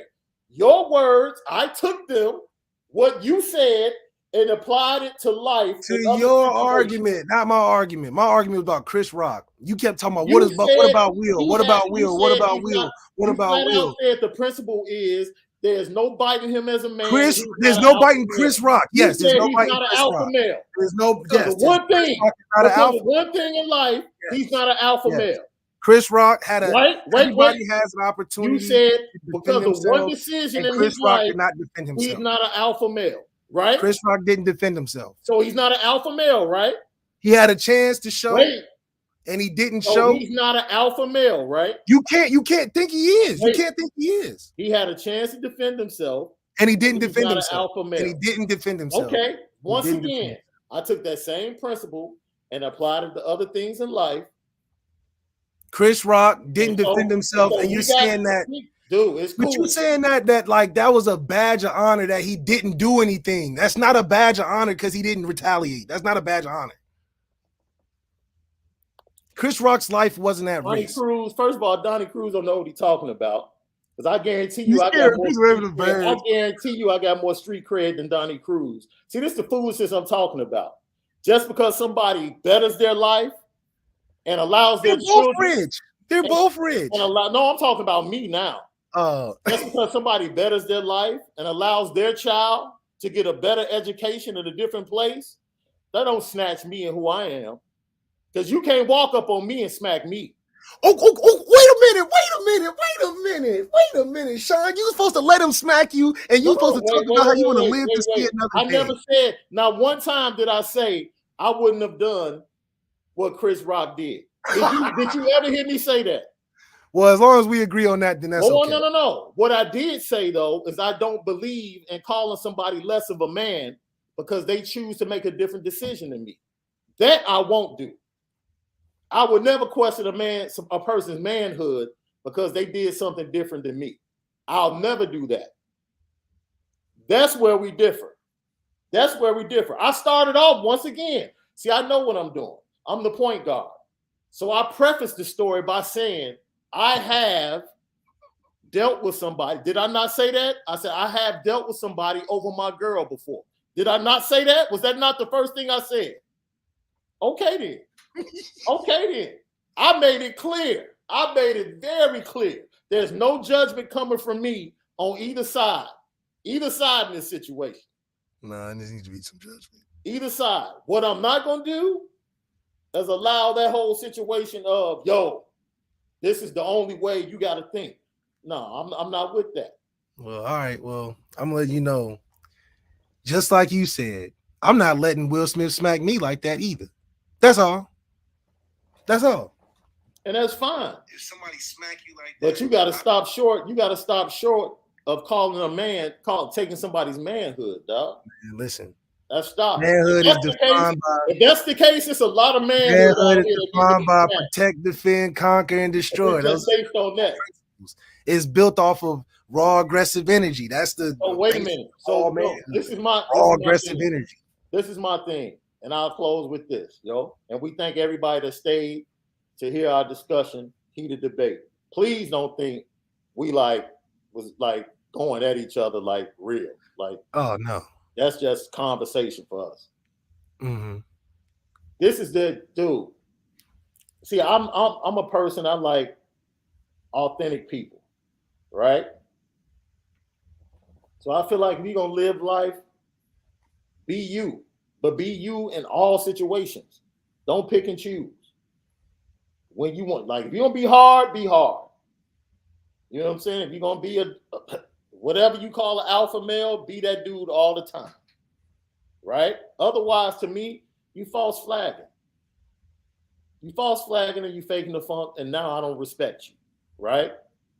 So you can be out here and be the biggest gangster in the street, or you can be super hard and react a certain way, thinking you're an alpha male, but you haven't seen your kids in 10 years. I don't have no respect for you, dog. You're not an alpha male. You're not alpha male to me. If you don't have no relationship with your kids, you're not an alpha male to me. I don't care how hard you are. See, it's a lot of different ways we can come at this alpha male thing. Man, that many different ways. Oh, yes, it is. So you got respect for dudes that don't take care of their kids? That's an alpha male to you? Man, I think. Because we're talking about being a man, right? I'm thinking on something different. No, we talking about being a man. If you're not taking care of your kids, you done took the bite out of your manhood. That's a moral thing, though. It don't do. That's a moral thing. It's part of that's being subjective. That's subjective. Take care of your kids is subjective now? No, the way that somebody does take care of them is subjective, good or bad, meaning like you're a good person or you're bad at taking care. That's all subjective. That's a subjective thing. It is. I'm not saying that it's not right. I believe that it's need to. Well, let me make sure. I'm not judging this on how much you do, how much money you got. No. I'm just judging this on you just being there, just being present. But yeah, I mean, but that's subjective. Showing up is subjective. Because what if somebody shows up for a couple days out the week and that's good for them? But some people, they need every day. They need to have their dad every day. So it's like, what are the rules defined as present? First of all, what you just established is somebody that is showing up on a schedule. Sometimes it's not a schedule. Some people have different ways they do parent, especially how some men parent. There's different ways. But they're somehow, some way they're parenting. Somehow, yeah. Somehow, some way, but it's subjective on good or bad. I'm not talking about somehow, some way. I'm talking about dudes that just walk away and don't ever show up, want to show up, none of that. Just go live life. Yeah, that's not responsible. Okay, then that's not that's not a responsible thing to do. Your manhood, nah, fam. It's a lot of things we can look at and say, nah, that ain't being a man. I'm snatching your manhood. There's a lot of things we can look at objectively and do that. It just is. Because if you're parenting, that dude, especially if you're not married, you know what I'm saying? You just happen to have a child with someone, that brings in a lot of different situations. It could be an issue between you and the mother, dude. So I don't judge cats like, dude, if you're trying, you're trying. We're not talking about you.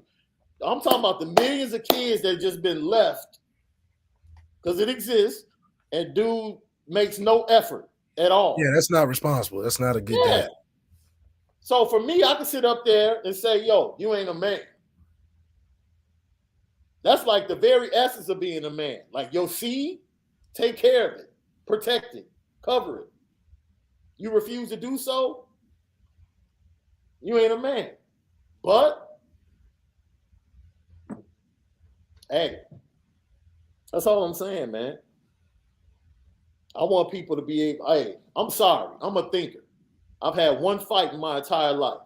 One. Because I hate confrontation. The reason I don't have a gun, bro, is because I'll use it. I'm keeping it 100. I'm keeping it 100. Not that I don't want one. Oh, man. But I've yet to get one because I know I'll use it. I will flat out use it. So it's like, man, we make choices, man, in life that we feel like fit us. And that's it. And I'm never going to I'm saying I could tell that man that walked out on his kids he's not a man. I could. But I'm not just going to snatch his manhood because I would do things differently. Drunk Vigo, I love guns too. I really want the automatic, the short joint with the scope, because I want that FBI type stuff, bro. I love guns. Back in the day, my wife wouldn't let me. I wanted to become part of the FBI or DEA. She wouldn't let me do it. So that was my one dream I didn't get to do. But no, I don't want guns, man, because I already know. I'm that dude who never have it on his hip, waiting, just waiting and hoping somebody would do something stupid. Like, go ahead. But it is what it is. Yeah. In closing, man, Notre Dame is in a really good place. All the people that are talking about 7, 8 wins and all of that, appreciate you, Truman Dumel, as always. Bob Bornaro said best Petty train. We knew this one was going to be a classic. Yeah.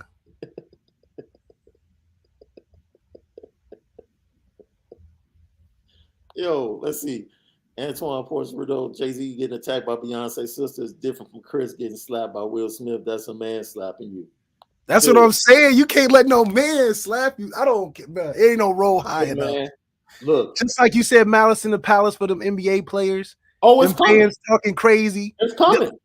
It's coming. You can't say they not a man because they want to stop somebody from talking crazy. But yo, it's coming because the NBA refuses to do something about it. But you can't do nothing from people talking. We're going to get some more reporting on this in the coming days. I would be very interested if there was a conversation after the 2016 Oscars where he cracked the joke about because it wasn't. Like you said, he didn't beat up August Alsina. It will. So you know he didn't say nothing to Chris Rock last year. You know he didn't. Dude, look, man. I'm just saying, Matt 2011 GT, thank you so much, man. Thank you so much for the love. All I'm saying is what I was trying to point out about the situation is that Jay-Z he could have easily just pushed her and did a whole bunch of physical stuff to her. Jay said, you know what? When I get to the office tomorrow, I'm just going to drop you from the roster. But that's a girl, though. You can't. You don't get no credit for doing nothing. Jay pretty much was like, your career is about to plummet. But that's easy. You can't. Obviously, he ain't gonna do nothing to her. You can't do nothing to no lady. The way he moved in that situation, Jay was very conscious of the cameras in the elevator. Man, you conscious because that's a woman. You ain't about to put your hands on No. He was conscious of the fact. I mean, hey, unfortunately. What's your name? That used to play for the Ravens. He should have been conscious of the fact that that woman was his wife. Man, you can't tell no man to stop being aggressive. What you mean? That's just you can't tell a man to stop being aggressive. You can't tell Shaun. That's like somebody trying to tell you not to react no type of way. You can't. You don't know if you push somebody that way and they respond because of an action. Man, you need to leave. No. I don't have a problem with your reaction because it's your reaction. That's it. But stop saying you only have one way to react because that's not truth. In that situation, the right thing to do is to retaliate. No, I didn't say the right thing. I said stop saying it's only one way to respond. It's not one way because clearly Chris Rock showed that there was even possible another way. Joshua Nip, 7 to 8 wins. We've had several people on this show say, yo, I don't trust Marcus Freeman. This team is going to win 7 games with this schedule. Yeah. We got talent. He said, no, that's a slap. Come on. We got talent. No, I've never seen security at the Oscars, man. Not out by the stage. Because they really don't expect stuff like that to jump off, man. Yeah, because the bite's taken out of all of them because they're all getting paid. At least they thought. Hey, Tom A., we appreciate you. That's what we do. We spin it different, man. We try to bring it all areas, man, and we appreciate everybody's opinion. We're saying the same thing, Malik. I don't know any brothers from Brooklyn that were there other than Jay-Z that was off to the left.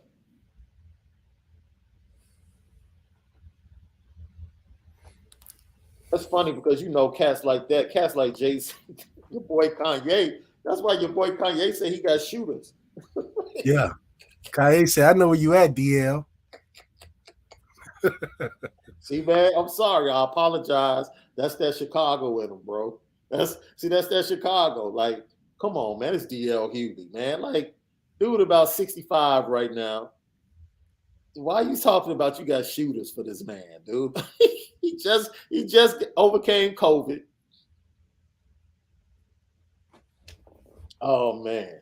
And see, this is a fair thing. Rock might not do. I don't know. I would say out of the two brothers, I would trust Tony Rock having more bite than Chris. Yeah.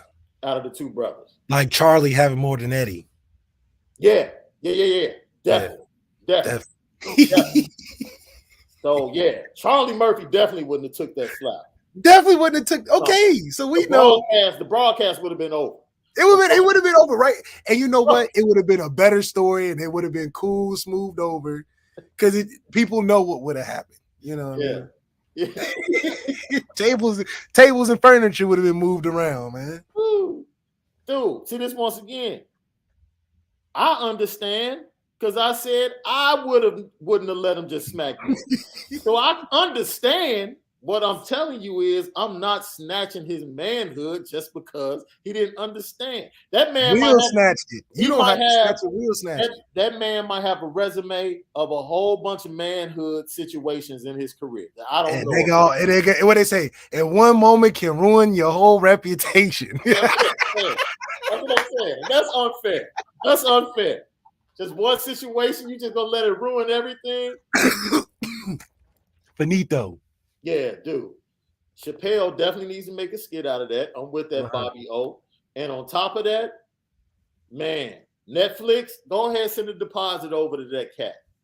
Because I need that Chris Rock. Chris Rock would never. Not after just what happened. I need that special.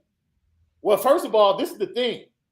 You know, the jokes are coming on the next couple of specials. The joke's been on Chris Rock. That's what the joke's been on. You know who would probably do it well? Chappelle. Because Chappelle would lay it out in a story. Chappelle would lay it out in a story that would be or Cat Williams or something. No, Kevin Hart too. Kevin Hart would lay it out because Kev knows both of them.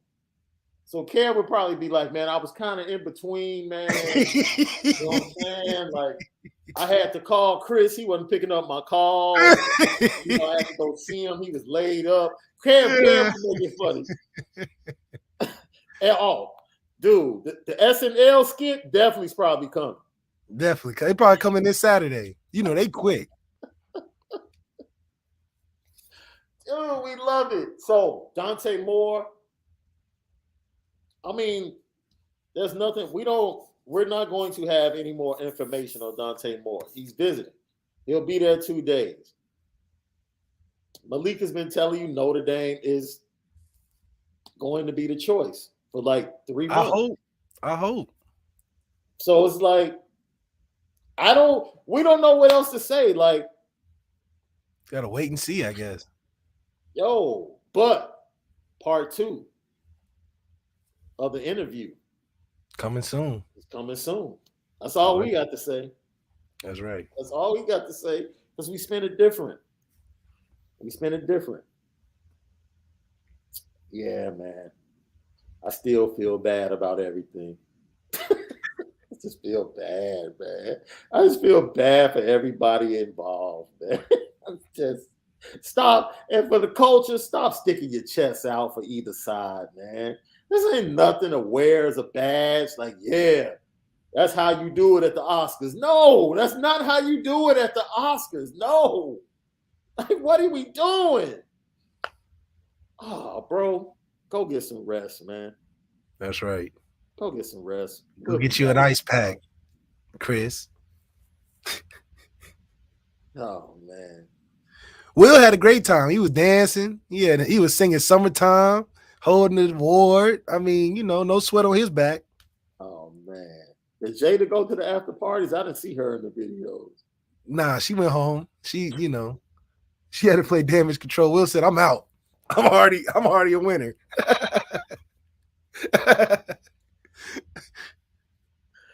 Hey, man, look, that speech was suspect, too. He didn't apologize to nobody. He said, look sometimes no. when you acting, it comes into real life.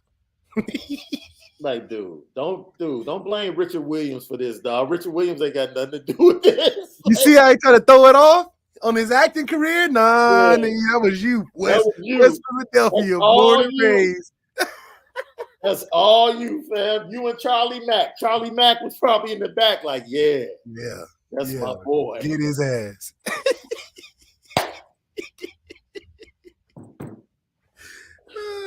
Oh, dude.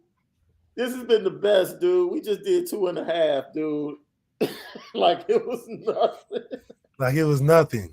Shout out to Lucky Lefty Pop, man. We got to do it again. Oh, man. So once again, went over practices, went over the pro day practices, the vibe, old players being back. We talked Dante Moore. We let you know we got part 2 of that interview coming up. And I don't know what else to say, man, other than Notre Dame is I don't know what Vegas has the win total at right now, but if they have it at 8 or anywhere around there, go grab that bet right now. That's right. Like, run to the window with that bet. Mm-hmm. Oh, man. Woo, man. I don't know if we can do better. Yeah, I think we done on this one, man. It's crazy.